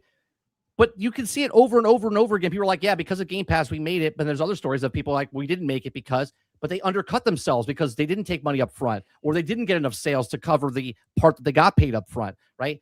But games like Expedition 33, Pal World, Blueprints, right? All of these other type of games succeeded on Game Pass. Why? Because they were lower cost games. Third-party games got money up front, where first-party games, this is why Pete Hines left Bethesda, okay? Supposedly, Starfield and Bethesda had a deal with PlayStation. It was supposed to be a timed exclusive. Xbox looked at that and said, we can't let this happen, okay? So we have to money had it, which they bought Bethesda back in 2021 and said, well, and remember, there were stories back then, Sarge. Is Starfield going to be exclusive? Is it not going to be exclusive? I said, they can make it exclusive if they want to because they bought the company. They decided to make it exclusive. Pete Hines was pissed off because they were supposed to get a shit ton of money from PlayStation, and it was also going to be sold on Xbox and on PC. But then Xbox took them over and said, well, we're putting you on Game Pass. There was this whole chunk of money going bye-bye now, because if they were on PlayStation and they were on Xbox and they were on PC and there was no Game Pass, they were making money on all fronts. But now you're giving that option of, well, you can play Starfield on day one on Game Pass. And people are like, all right, well, then that's what I'll do then. I won't spend your $70 on your video game. And it wasn't on PlayStation, right? So all of a sudden it just went and just got cut. So I don't think Game Pass is killing Game Pass. I think the fucking idiots working at the company that don't understand how to make money, 14 levels of management that they just fired, don't know how Game Pass was supposed to operate. Like you said earlier in the show, like we've said in the past, don't put the big games day one on Game Pass. Just put the demo, like we talked about a couple weeks ago. Put a little tasting of the game, so people are like, "Oh, this is cool. I'll go buy it." Right? Or wait, because the people are either going to buy the game or they're going to wait. They were going to buy the game or wait anyway, right? Because that's what they have. They're like, I have $70. How many games can I buy this year? This is out of my price range. I'll wait. Everybody had to wait. Even the PC players, we all had to wait a year. We all had to wait a year when something came out. We had to wait a year before we got to play it. That's just the way it was. And when it came, and when a year later, when it comes out on a PC, were the sales slumpy? No, because everybody on PC wanted the damn game. Well, there's also a lot of less games back then as well, right? Now there's just so Yes, your pile, your piles of games keep piling on you. You know what I mean? You're like, you get up, you get knocked over again. You're like, oh, here's another. Oh, there's another game coming at you. It's never about the number of games. It's about who your friends, what friend circles you're in, who's talking about what, and the amount of time you have. Nobody has unlimited time, right? If you got 20 hours a week to play video games, you find the games you're going to be drawn to. You're going to talk to your friends. Your friends are going to tell you to play something. You're going to move over to that game. That's how it works, right? Do you think most people are sitting around looking up games to play all by their lonesome? No. You're in your friend circles talking about shit. You all have different tastes. You're all playing different shit. And then someone finds something and goes, hey, try this. Hey, you should look at this one. Like, that's how it works. Right. You think we're swiping left? Like dating sites? I'm just staring at games for 6 hours. I'm going down the list looking for something to play. Like, no, bro. I would go nuts. I would go nuts if I was doing that. Oh, of course there's a lot of crap games. Yeah, of course there's a lot of crap games. Right. But there's also, how many channels of your 500 channels on cable are good, Eric? Right. But because there's a lot more crap games, there's also a lot more better games out there because there's so many fucking games out there. Right. If there's 19,000 games and 18,000 games are terrible and there's still 1,000 games that are good, you still can't play them all. Right. You can't play them all. It's impossible. It can be 500 brand new games that are awesome. You can't play them all. It's impossible to play that many games. Right. We have to go to work. We have to have jobs. If I take their numbers at value, right? If there was 18,000 games last year, 19. right? Okay, sorry, 19,000 games. You're exactly correct. If 18,000 of them sucked, they were just complete dog water. Okay, dog shit. You still couldn't play the other 1,000 games. You probably got to pick 6, maybe 8. If you're not married, you could get 10 in there, right? Look, here's a perfect example. Right now, people are watching us on YouTube. There's 6 million channels, okay, of content creators making content on the thing. I have a small portion of how many people are watching. 42 people are watching us, right? There's a shit ton of content, and you don't have time to watch it all. You could watch 10-minute videos. You could watch 5-minute videos. You could watch 100 1-minute videos. Time is time. You only have a certain amount of time in the day, and you can't watch everything. It's impossible. It's impossible to play all these games. But that's why the live service model is a self-inflicted wound. If you're trying to encapsulate people into your own ecosystem, it even eats into your own sales. Never mind your opponent's sales, right? Beforehand, everyone made games, 6 to 10 hours. You played them, you finished them, you hated it, you returned it, you're done with it, and you're moving on. If I have 35% of the population playing 3 games only because that's what they're stuck in because of your live service method, you have destroyed your entire population base to buy the 6 to 10 hour games to keep you guys afloat because you think that they're going to come over to play this other game. They're not.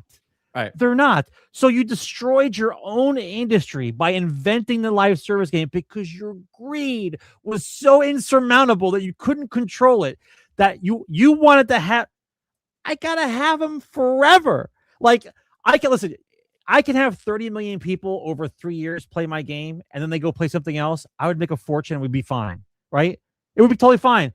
But they want the 30 million people forever. Right. They want them forever. So even if you make another game and you go, hey, we made it another game, they're like, shut the fuck up, I'm over here playing this fucking game. Like you're in the same game forever. Like you don't even buy anything else. All right, we're gonna do a couple quick stories Absurd. here. All right, we're gonna do a couple quick stories here. We got more of an announcement type of stuff, right? We have Fortnite's next season is themed on gaming legends, including Sonic, Persona, and more. Okay, so fresh details have emerged regarding the upcoming new season in Fortnite, confirming widespread rumors that the focus will be on gaming legends. Okay, currently the midst of Chapter 7, Season 3, which introduced a collectible sprites, featured major collabs with John Wick, DC, and Spider-Man, but they're all set to be blown out of the water by the next season's focus. Okay, so the focus of gaming legends has been revealed, and reliable Fortnite leakers with the details said that uncovered through encrypted files discovered that the latest Fortnite update, rumor mill has suggested there will be also focus on the season for a while, and emerges more concrete links showcases. Okay, so it said that like Sonic, Persona series, Mega Man, Tetris, Pac-Man will be featured, and it'll be interesting to see how some of these franchises are incorporated. All right, so what do you think, Sarge? I know you don't play Fortnite in any way, shape, or form. What do you think of these like collabs they do? And now that they're bringing Sonic and Mega Man and The guys, Pac-Man, the guys in the office have to come up with stuff every couple of months, man. I mean, eventually you're going to run out of ideas, right? You're not going to be able to keep the 20 million people in the game forever. I think it's a good idea. I think everyone loves these old characters. I'm sure a lot of people who play the game are going to find a character they're going to want to play with. I would play as John Wick if I actually gave a shit about the game, but I don't. Like, I don't like to involve myself in these type of game, but I think it's a good idea. I mean, if you did it this way, you could probably offset this every so many months and do another character collab with a different company. You know what I mean? Like, you wouldn't do like another group like this next season, but you would like wait 3 or 4 seasons and they could do another collab of characters from a different series of games. Same type of thing. Like they could be doing seasonal stuff too. They could be doing like horror stuff during the Halloween month. You know what I mean? Like they could do like all the horror characters. You run around. Imagine you were running around in Fortnite as all the horror characters. I know like the little kids wouldn't do it. But they could. There's sometimes me and my son play, and we just play as the Star Wars characters, or we play as the Marvel characters, right? There's so much. Look, I know people hate Roblox. I know people hate Fortnite. I know people hate Minecraft. But these 3 franchises, okay, what they're doing is absurd, right? Like, it's crazy the amount of stuff, because not only there was a story that we talked about a couple weeks ago about McCcluskey, right? We watched the Bellular News video where he was talking about how there's so many copycats of McCcluskey that came out on Roblox itself that were doing more player base than the actual game of McCcluskey, okay? McCcluskey sold like 15 million copies at $5, right? They're fantastic. They're good. They're making their next game and stuff like that. We're still supporting it. But Roadblock has got this ecosystem that they're in. Fortnite's got this ecosystem. If you want to play Star Wars, you can play Star Wars. You want to play Teenage Mutant Turtles, you can play Teenage Mutant Turtles. You can make your own worlds. There's like these different levels and jumping puzzles and all this stuff. Minecraft, same thing, right? Like this is why Battlefield 6 is trying to become that, but it doesn't fit the Battlefield 6 genre because it's a military sim. It's not supposed to be, right? Roadblocks, Fortnite, and Minecraft, it fits that feel because of what the games are.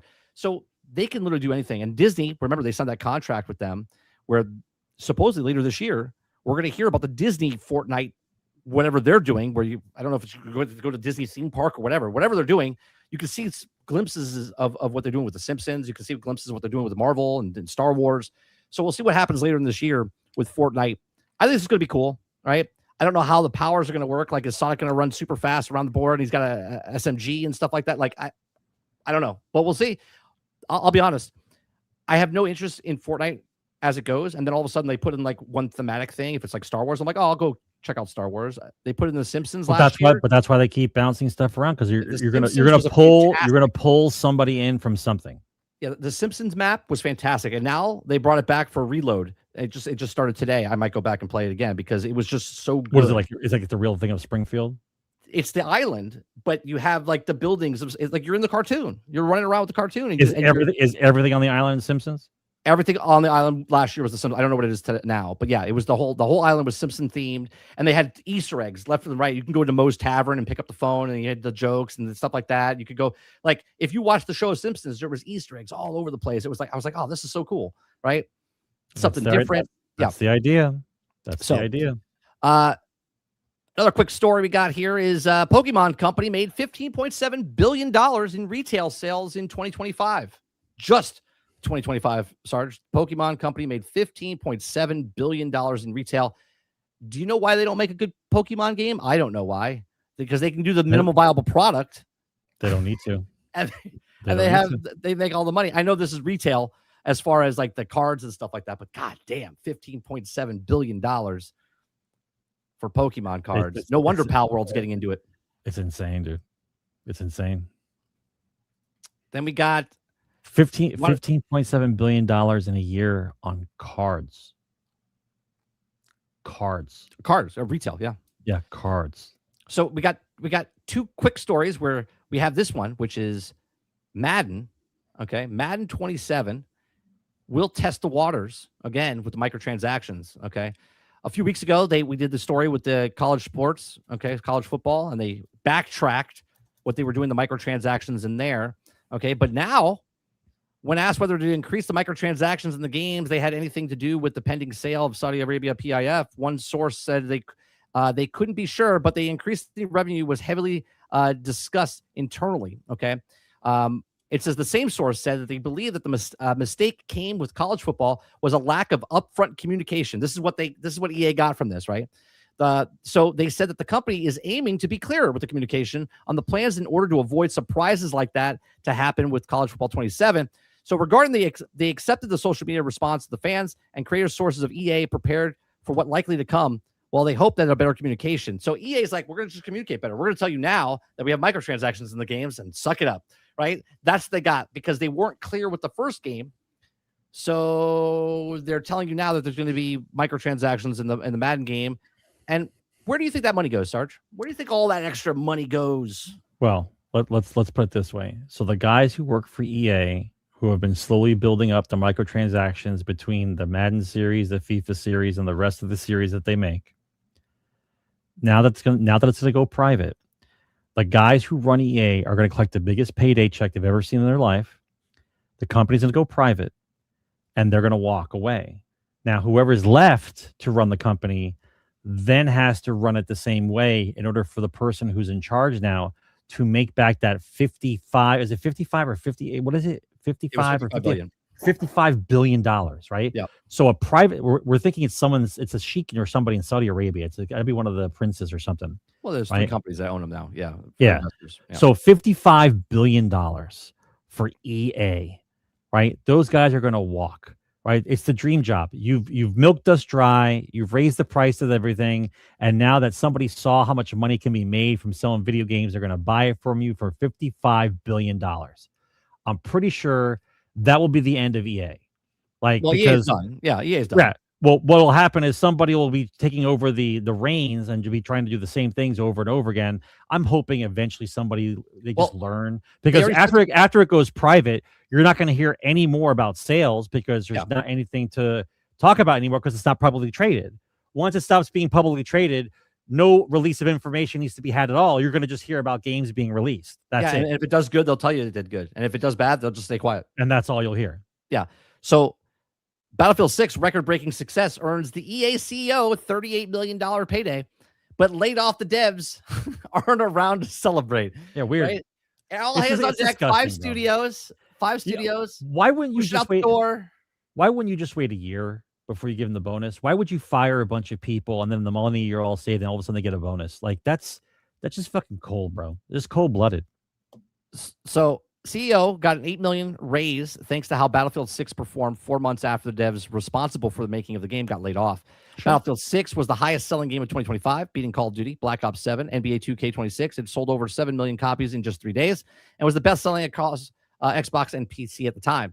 Right. However, in March 2026, just 5 months after celebrating the most successful launch in Battlefield franchise ever, EA laid off the underdetermined number of employees across Battlefield teams to better align itself to what matters most to our community. Bonuses. Money. Bonuses. Yeah, bonuses matter most. Money. Yeah. So now comes July. EA's SEC filings have released showing the CEO, Andrew Wilson, total compensation for 2026 financial added up to $38.6 million as pointed by the PC Gamer. This is an $8 million increase from the total compensation from the previous year. So he got a bonus or whatever. And there was other people that also got bonuses as well. So there you go. So I guess regardless of if they fired those people or not, he was getting that bonus, right? Well, I find it funny that everyone's like, well, you got to buy the games because you got to support the devs. You got to support the devs. You got to support the devs. Well, you supported the devs and they took the devs' money because they fired the devs that you supported and he put it in his pocket. He's like, hey, I appreciate you guys for supporting the devs. And they walked away, right? This is why no pre-orders, no day one, no full price for a half-ass game because that game is still broke, still buggy. 50,000 people concurrent playing on. It doesn't matter. Because they already got the money. It did what it needed to do. Yep. It filled up the piggy bank. That's it. So, and they're still mad. They're still mad they can't turn Battlefield into a Fortnite. They're still mad. They're still mad about it. Yeah. They're still trying to figure out how to do it. Yeah, it took them. They put Portal in last time 5 years ago, and it didn't work then. Portal's in there now. People play Portal, but it's not what they thought it was going to be because that's not why people buy the game. They play it to play a military game. I'm looking really forward to War Dogs. I really am. The more and more I watch, when is that supposed to come out? there's an early access, I think, this weekend, which I'm out of fucking town, so I can't play it. But I think it's this weekend. And then it's supposed to come out, I want to say in the next 2 months or so in early access. So September? End of August, September, something like that. Yeah. Okay. Yeah. I'm excited to see what that is. All right. We're going to talk a couple other stories, and while we do that, we're going to get you guys queued up for Q&A. Put a Q in front of your question. We'll mark it in the chat, and then we'll answer your questions, or maybe answer your questions. I do appreciate you very much for participating. One of the things I want to talk about, Sarge, is this thing as we wait for Q&A to come, questions to come in. Okay, Star Wars: A New Hope triple take. Okay, this is a new telling. Okay, so it's a new novel coming out, right? Newcomers of the Star Wars, but two have experience in the graphic novels following young adults and kids on huge adventures with their popular flipbook series. Double booking and what bigger adventures they have and brought with Luke, Leia, and Han together. It's a retelling. Okay, might sound surface level at first, but given how different Luke, Leia, and Han are from one another, they're excited to see a new perspective on all three heroes and deeper insight into their thoughts in the original film. So obviously, it's telling very little, but this is the foot in the door. This is the stop, right? This is the beginning of telling a different story, because I understand that maybe they don't change anything, right? But they're telling it from a different perspective, where before it was technically a perspective from the droids telling the story, but now they're telling the story from Leia's point of view, Luke's point of view, Han's point of view. So how do you think this is going to go? How do you feel about this? Again, it's just the book version, right? Just like people said, oh, well, you know, in the comics, this happened. In the book, this happened. If this is the first book that you pick up and you read this and you think whatever happens in this story is canon, is the new canon, does that destroy what, you know, Disney wants to make the redo? They want to make the original trilogy over again. You know that. Oh, for sure, because then they can't make money anywhere else. I'd have to see what they do with it first. I mean, I think it's interesting that they would have try to do a different take, but I think they're just trying to reach for something that might not even be there. Like, what do you want to know? Like, what do you want to know? Like, what Luke was thinking about prior to Obi-Wan visiting him? You know what I'm saying? Like, right. He was a farm boy raised on a desert planet, protected by his aunt and uncle, who was told his father died in a war. Right. So from the time he was a little baby, all he did was grow up in the desert. Right. Now, regardless of what you think about what his thoughts are, his narrative is going to be, he was just a kid growing up on a desert planet. Like, he didn't do anything. Right. He lived a boring life. Leia, on the other hand, was the daughter of a senator. So she was around adults talking about politics for her entire life. So she got put into politics early in life. And then you have Han Solo, between the movie that we saw and the other novels that I have read in the past. He had no parents. His parents had died, and he became a thief. He had to, in order to survive, and graduated from thief to smuggler. So we already know what they are. They just happen to intertwine together in the movie. That's how it happened. So what narrative are you going to tell me about the three characters? I look, this is such an easy layup for these companies. All they got to do is take the movie. If they want to make the original trilogy over again, just take the movie and animate it.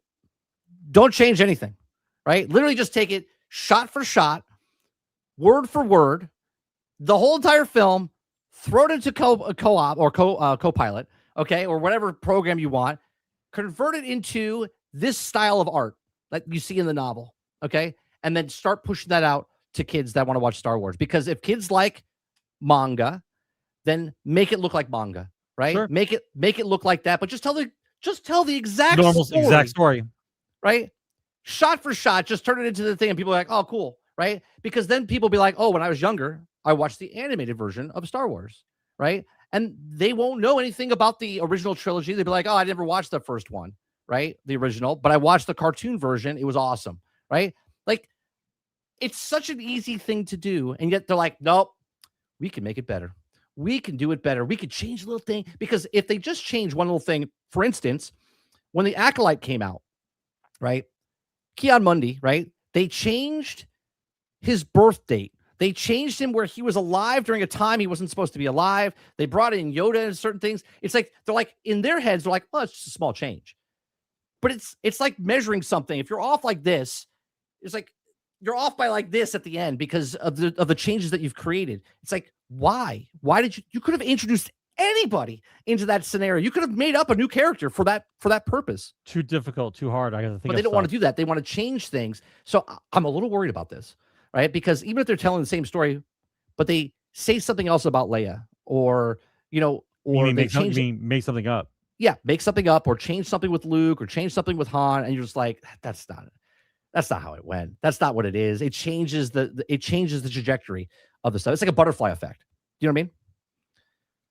So, well, what makes it more difficult is they're trying to reinvent something that was perfectly fine the way it was, because they have to take credit for it. That's the issue. The ego, you can sense the ego in the arguments about Star Wars brand.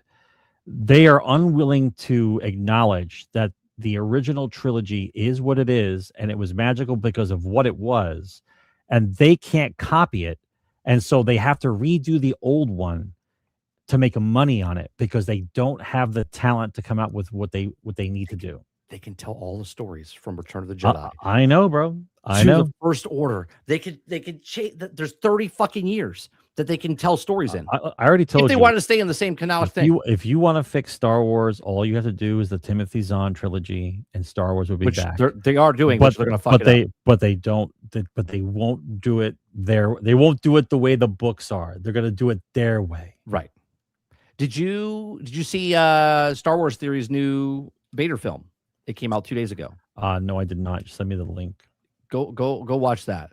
That's cool. You know what did bother me? Somebody said it to me a little while ago during the morning show, and I can't get it out of my head. If you look, this is a Halo comment now. I'm sorry, I'm jumping around, but I just remembered it. I think it was from, I don't know if it was, everything was Crowded House. Crowded House said it to me. He said that if you look at Cortana in the new Halo game, if you look at him, it looks like Astacross with a wig on. I saw that, yeah. Right. Someone said that. And then I looked at her and it does look like Astacross. Yeah, you can't unsee it now. I can't unsee it. I see Cortana and I see Astacross. Yeah. That's fucked up, bro. Yeah. That's fucked up. One last story before we go, which I thought was funny, and then we'll do Q&A. Cloud gaming, Sarge, could benefit from $1,000 consoles, says Amazon. No shit. I think we're on the no shit moment. Yeah, no shit. Raise the game prices, raise the console prices. What do you mean? Come on over. It's part of your Amazon Prime account. Yep. Right? They don't need the whole market. They just need a small little percentage of the market. Right? That's all I wanted to bring up. We talked about that earlier. Yeah, but you're talking about a percentage of the market who has a television, not a percentage of the market who's got a game console. Correct. That's different. Well, let's see this for a second. That's how different. many people own a TV with internet? Okay, approximately 88% of the U.S. households, about 115 to 120 million homes, own an internet-connected TV or streaming devices. An individual connected TV viewing totaling roughly 243.6 million people, which includes both smart TVs and built-in internet capability for the TV, right? So that's just in the U.S., right? That's just in the U.S. Let me see internet. Which means it'll be fine. They'll be fine. And then smart TV ownership is projected to exceed 1.1 billion households worldwide, representing about 51% of the global households. Yeah. Okay. You'll take 5% of that. Right. You like 8%. You don't even know. Well, the funny part is Xbox went from being third place where they were sharing 250 million people, right? Total for the thing. And now they're last place in a 1.1 billion market for just television sets, not even consoles. Well, things haven't ramped up yet. You haven't given people the option to say, "My God, that's so expensive." Oh wait, I can play it on my TV. Like you haven't got to that moment yet. Right. Because when you get to that, when you get to that moment, that's when the momentum will start up for them. Yeah, because they'll turn it on when they'll be like, "What's that?" Xbox. Oh, And shit. you know they have a deal, and you know they have a deal that when you turn on your television for your smart TV, there'll be like a little promo thing Oh, for they'll Xbox push it. stuff in the Oh, corner. 100%. Absolutely. 100%. And they can tell you what you're playing and how long you're playing it for. It's all built into the television set, right? They know what Yep. commercials you're watching and whatnot. So, That's correct. all right, let's go to top story or not top stories. Q&A.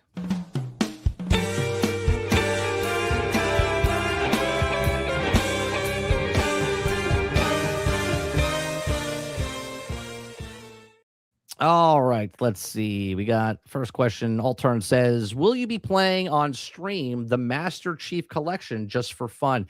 If I do stuff like that, because we only play Shooting the Shit with Sarge on Wednesdays, and sometimes we're just playing like the latest, greatest game. If we do stuff like this, like the Gears of War or maybe the Master Chief Collection, me and Sarge will probably play on the weekend.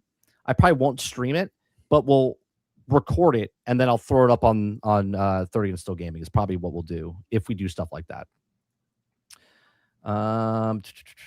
Next question. Altern says, now that you have played the Halo remake, do you have faith that Halo Studios can deliver good new Halo game? No. I have zero faith that they can make a good Halo game.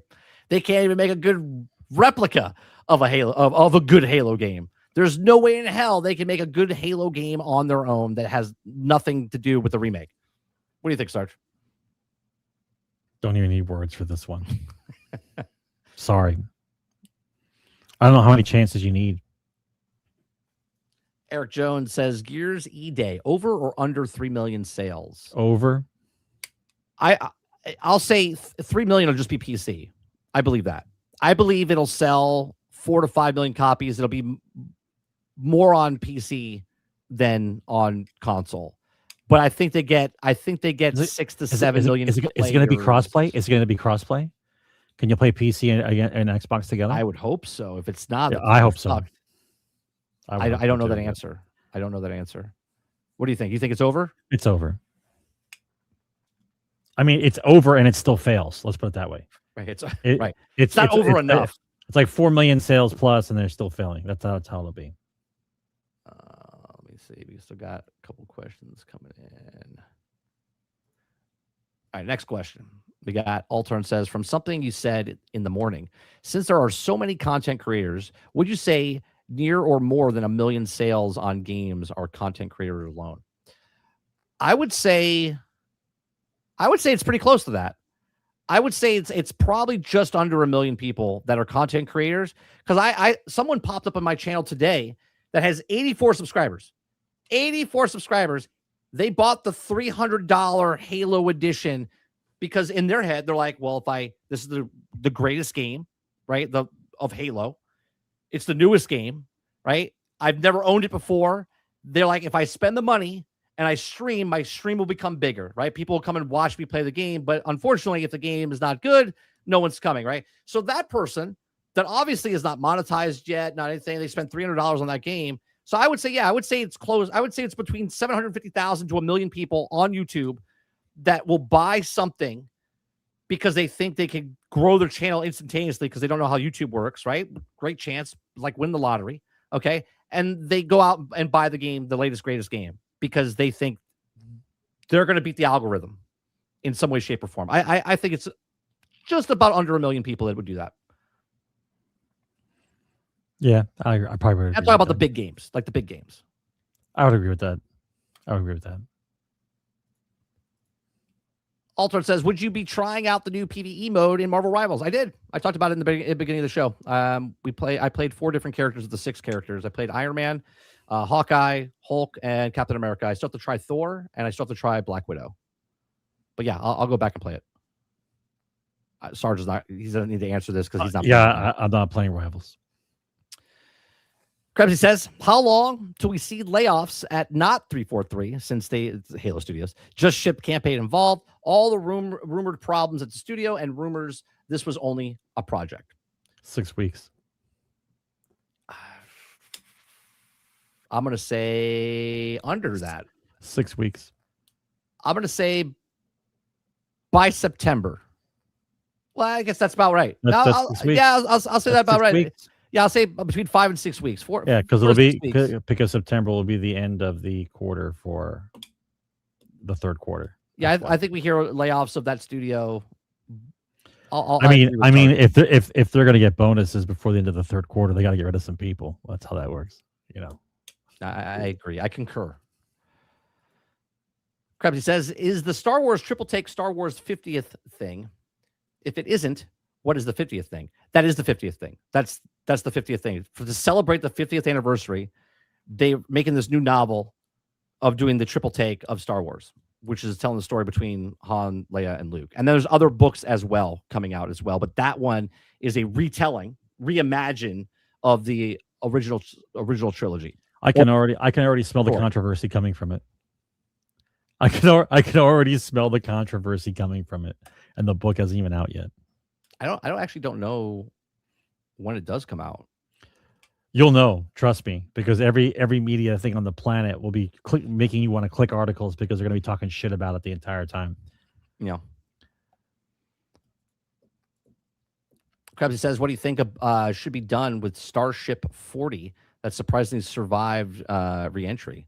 Once built, would you travel to Cape Canaveral to watch Starship launch?" I don't have to travel to Cape Canaveral. I can go out my back and look to my left, and I can see it. I mean, it's not gigantic, but even when you drive over there to Cape Canaveral, you're still 7 miles away because you can't get any closer than that. They block it off. But I've seen multiple launches. Have you seen one of these launches yet, Sarge, with your own eyes? Yeah. So I know it's a little bit of a drive for you. It's 45 minutes for me. But yeah, It's crazy. I'm 40 miles away now, so I'm just driving, 32 extra miles just to see it a little closer, and I'm still super far away. You have to be that far away in case something bad happens, man. Oh yeah. Did you ever watch the catastrophic failure of Contact? Remember that movie Contact when the sphere thing explodes and the things flying everywhere? You need to be 7 miles away. Yeah. From rockets and stuff that blow up. Yeah, every time a launch goes, and they happen all the time now, which is fantastic. Because before it was like Ghost Town. It was a big thing. Like when a launch went off, it was like packed. Now it's packed, but it's not as packed because there's just launch after launch after launch. So often. It happens so often now. We're kind of just jaded by it. It used to be amazing. It's magical, and now it's a car driving down the street. That's right. Yeah. That's right. Yeah. It's magically awesome, but at the same time, it's like I've seen it before. It happened on Monday. It happened on Wednesday. It's on Saturday now. Yeah. That's what happens. Unfortunately. It's like playing a brand new game and then getting sick of that game because you played too much. It's just what it is, man. It's just what it is. When you leave a dead game, will you make an announcement you're leaving? And do you want articles written about it? I saw this, right? So Dado, I think that's who you're talking about. Dado does that. I made a joke about it in Discord. I said, "Oh my God, Altern," because me and Altern watched the video where he was crying when they stopped supporting Destiny, and he was just like, "Oh," and he broke down. I get it. He became very famous and made his business off of it. I totally get it. Like his last decade, he even said it. He's like, he said half of my adult, or actually his whole adult life has been playing that game, right? Because he was like in his teenage years when he started, and now he's a young adult. You know what I mean? Like he's almost 30. And so I get it. But making an announcement, it's like, bro, just you have a clientele. I don't like people are like, there was another guy I talked about him a couple days ago. I saw a clip of it. MBG. Right? I don't know why I can't remember 3 fucking letters. MBG is a content creator or whatever. And I guess like 2 weeks ago, he like held up his PlayStation and was like, "That's it, boys. I'm done." And he took his PlayStation. He's like, "This is where it sits." And he like put it over off the thing. And then it was like 2 streams later, the PlayStation's missing from where he put it, which means that he fucking plugged it back in, right? Because he saw the trailer for Wolverine and was like, "Oh man, that looks good," right? He's done, right? You don't need to announce stuff, right? If someone goes, "Hey, you playing the game?" I'm like, "No, I'm not playing that game." "Oh, why aren't you playing it?" I don't want to. Or because I don't have a console. I'm not going to make an announcement. I'm not going to put a piece of parchment out there, send it off to the news stations, write an article about it. "Oh my God, 30 and still gaming." He's not playing Crimson Desert anymore. What's happening? Oh, he hates it. No one gives a shit. Nobody gives a shit. Move on. What do you think, Sarge? Do you think he make an announcement and stuff? It's not even worth a comment, bro. Honestly, so melodramatic bullshit. It's ridiculous. Okay. Next one. Do you think the Helix comes with Steam? Would you buy a Helix without Steam? Should Xbox even be a hardware anymore? And should they drop Helix and go to Windows in public? There's a lot of fucking questions in this one question. Okay, there's 4 fucking questions in this question. I mean, probably yes if they want to make money. Second one, no. Third one, probably yes, because the top end guys always buy the hardware. They don't care now because they're going to make money on it. And then I don't think I'm going to buy a $1,500 console, and I'm going to stick with PC. Do you think Helix comes with Steam? I'm going to say no because of all the information we know. Before, I would have said yes, but now, no. Would you buy a Helix without Steam? No, I wouldn't buy it with Steam because I already own a computer and I can already buy Xbox games on the computer and I already have Steam, so there's no reason to buy another console that's now a PC to be able to buy Xbox games on a box that I don't need, right? Should Xbox even make hardware anymore? Yes, they should make hardware because there are people that don't own PCs that are diehard fans. There's people that go and buy Blu-ray players. There's people that go buy record players. There's people that go buy old cars. Okay.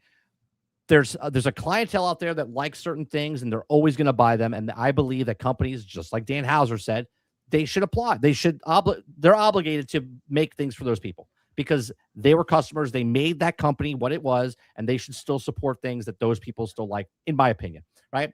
Should they drop the Helix and go Windows and publishing? They should drop Windows because Windows fucking sucks. Okay. I think they should go more publishing. I think they should go publishing. Obviously, they bought like 28 studios at the past. They should have made most of those companies and just. Yeah, but let's not you know forget. what I mean? Let's not forget. No company is infallible. Like Xbox, this could be, depending on what the kind of moves they make, this could be the end for Xbox gaming. Microsoft will be on forever, but this could be the end for Xbox gaming. Just like this could be the end of PlayStation gaming. We don't know. Yep. We don't know what the next 3 or 4 years has in store for what's gonna happen here. I mean, everyone thinks that they're gonna be around forever, but a couple bad moves and you're done.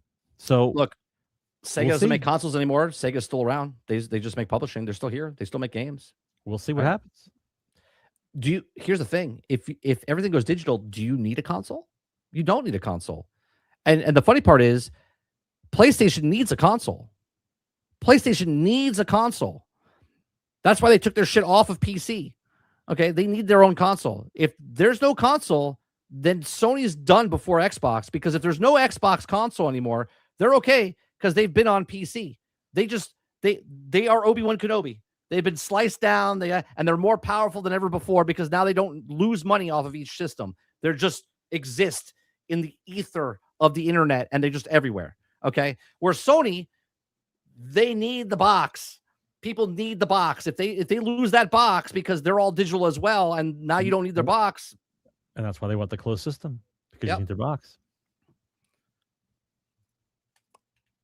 Chopper Eric says, "Is Playground going to suffer because Fable, which will lead to troubles with being able to produce Forza Horizon games in the future, just making this a domino line?"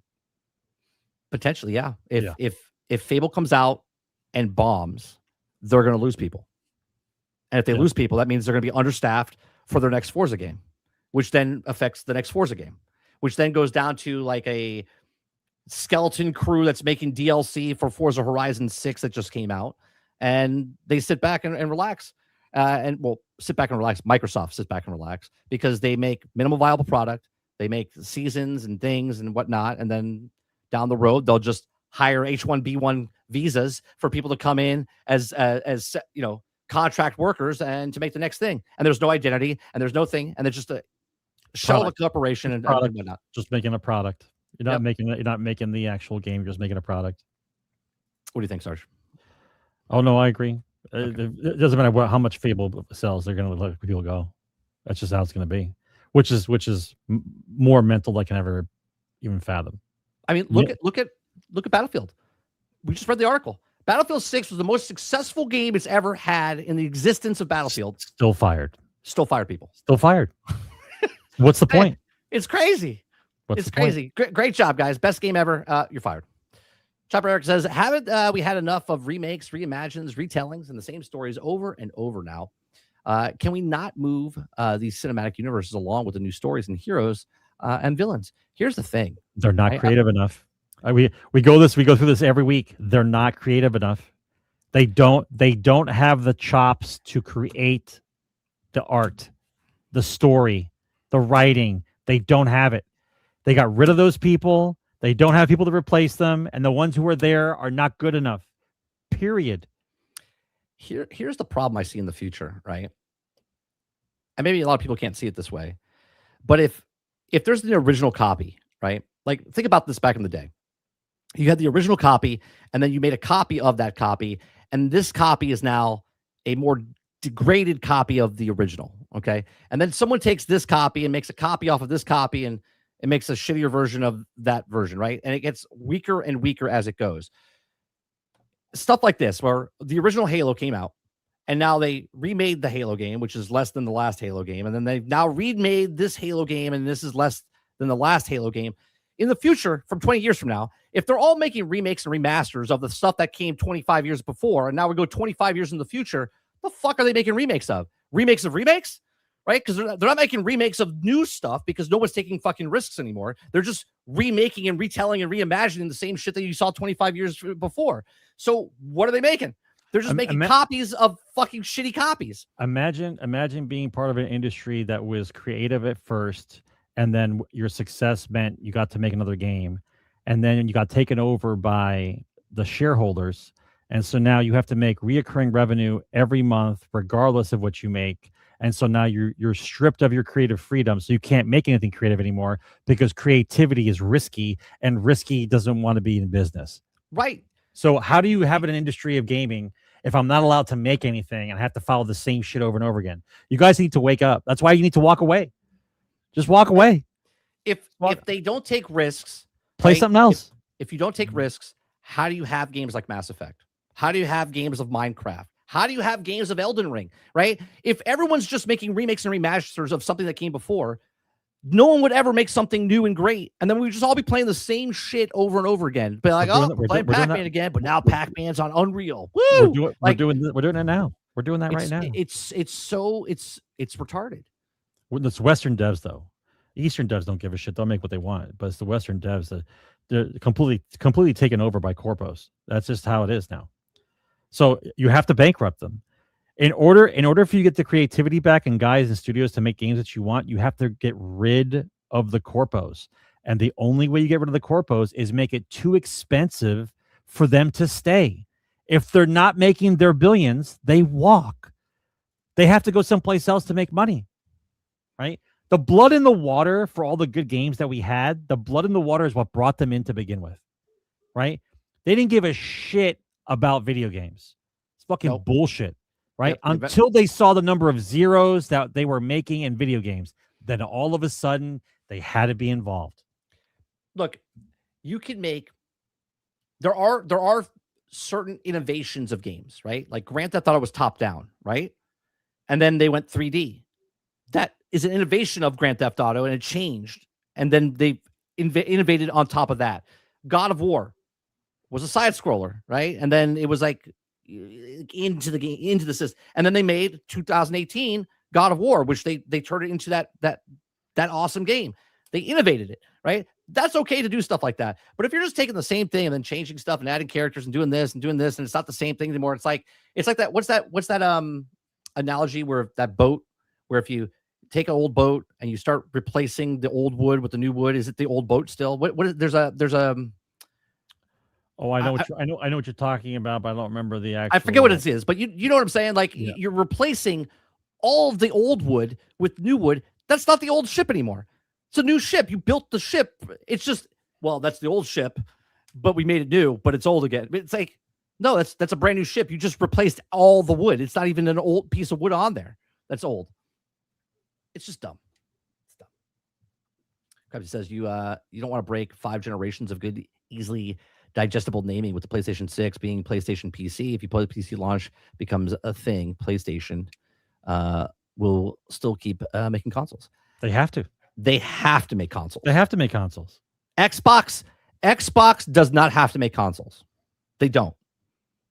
They could just be a publisher and win. Sony cannot do that. If Sony loses consoles and goes publisher only, they're done. They're done. Xbox just Obi-Wan Kenobi. Sony's just dead. That's the way it works. This is why Sony hangs on to that console. This is why they made the PlayStation VR 2. This is why they made the Portal, because they have to double dip, triple dip into the people that are already in the ecosystem that love them so much they're going to keep doing it, which is fine. But they can't go all digital as a box. They can go all digital with games because they can control the box. They can control the prices. They can control all the stuff on the box.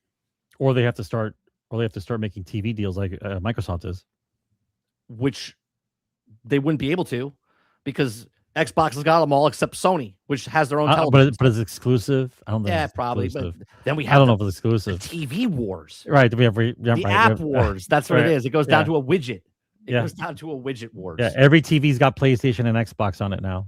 So you don't need boxes anymore. I got to move over one extra. This is a Steam Epic thing now. But on your television set, which one do I play? They all have the same games. The only ones you're going exclusive. One thing's for sure. Both of them are going to cost you $39.95 a month. Yep. That's for damn 40. Sure. Yeah, maybe even 40. Yeah. Yeah, maybe even 40. Because if the average person only buys 2 games a year. Yeah, 50 then. It's going to be right? 50 bucks Could a be month. 50, yeah. Yeah, it'll be 50 a month. Yeah, it would definitely be 50 a month. $520 for a year or for $600 gaming. a year. Yeah, you're paying $500 for gaming, bro. Yeah, it's just what it is, guys. It's just what it is. This is what it is. Yeah. All right. Generation X Gaming, a weekly podcast that goes over a few of the top stories from the past week, and we rant along the way. If you guys like it, hit that like button, hit that subscribe button. If you'd like to go above and beyond that, become a member as little as $5. We're here Thursday nights, 8 p.m. Eastern, right here on 30NSG or Twitter. If you're over on Twitter, or I'm sorry, X, you can continue watching us there. I appreciate you. If you want to come over to YouTube and hit that subscribe button, you're more than welcome to do that as well. If you'd like to support us in other ways, there are an apparel store where you can purchase a new shirt, a new mug, a new hat. All the stuff is over there on the apparel site. If you want to listen to some music, we have 2 albums, almost done with our 3rd album called Jesus Christ. I forget what my own album is called. My brain just went Perk Up and Press Play. Yeah, Perk Up and Press Play. Volumes 1 and 2 and volume 3 should be up in the next month or so. I'm working on that. And each one's got its own distinct sound. So we appreciate the support. I'm done for the weekend. Next week, the Daily Grind is not happening on Monday and Tuesday in its regular format. I'm going to try to stream on Monday and Tuesday, but I'm on location. So I don't know how the internet situation is going to be. I'm going to try to, if I do a show, it might be like an hour long, and we'll just have a little conversation, more casual on Monday and Tuesday, or there might not be a show at all. So Monday, Tuesday, and Wednesday, no morning shows. I'll be back for Fake Wizard News in the evening, and then Shooting the Shit with Sarge on Wednesday night. And then we'll be back for Thursday Daily Grind and obviously GXG. Appreciate it very much. You guys have a great rest of your day, evening, or night, wherever you are in the world. And we'll see you guys on the next one. Thanks for watching. Game on, guys. Retro meets the now and here. Gaming tales you need to hear. Laugh and shout and sometimes sneer. Memories from all those years. Console wars and secret tips. Tips and tricks from pixel trips. News that pours from gaming sips. Critical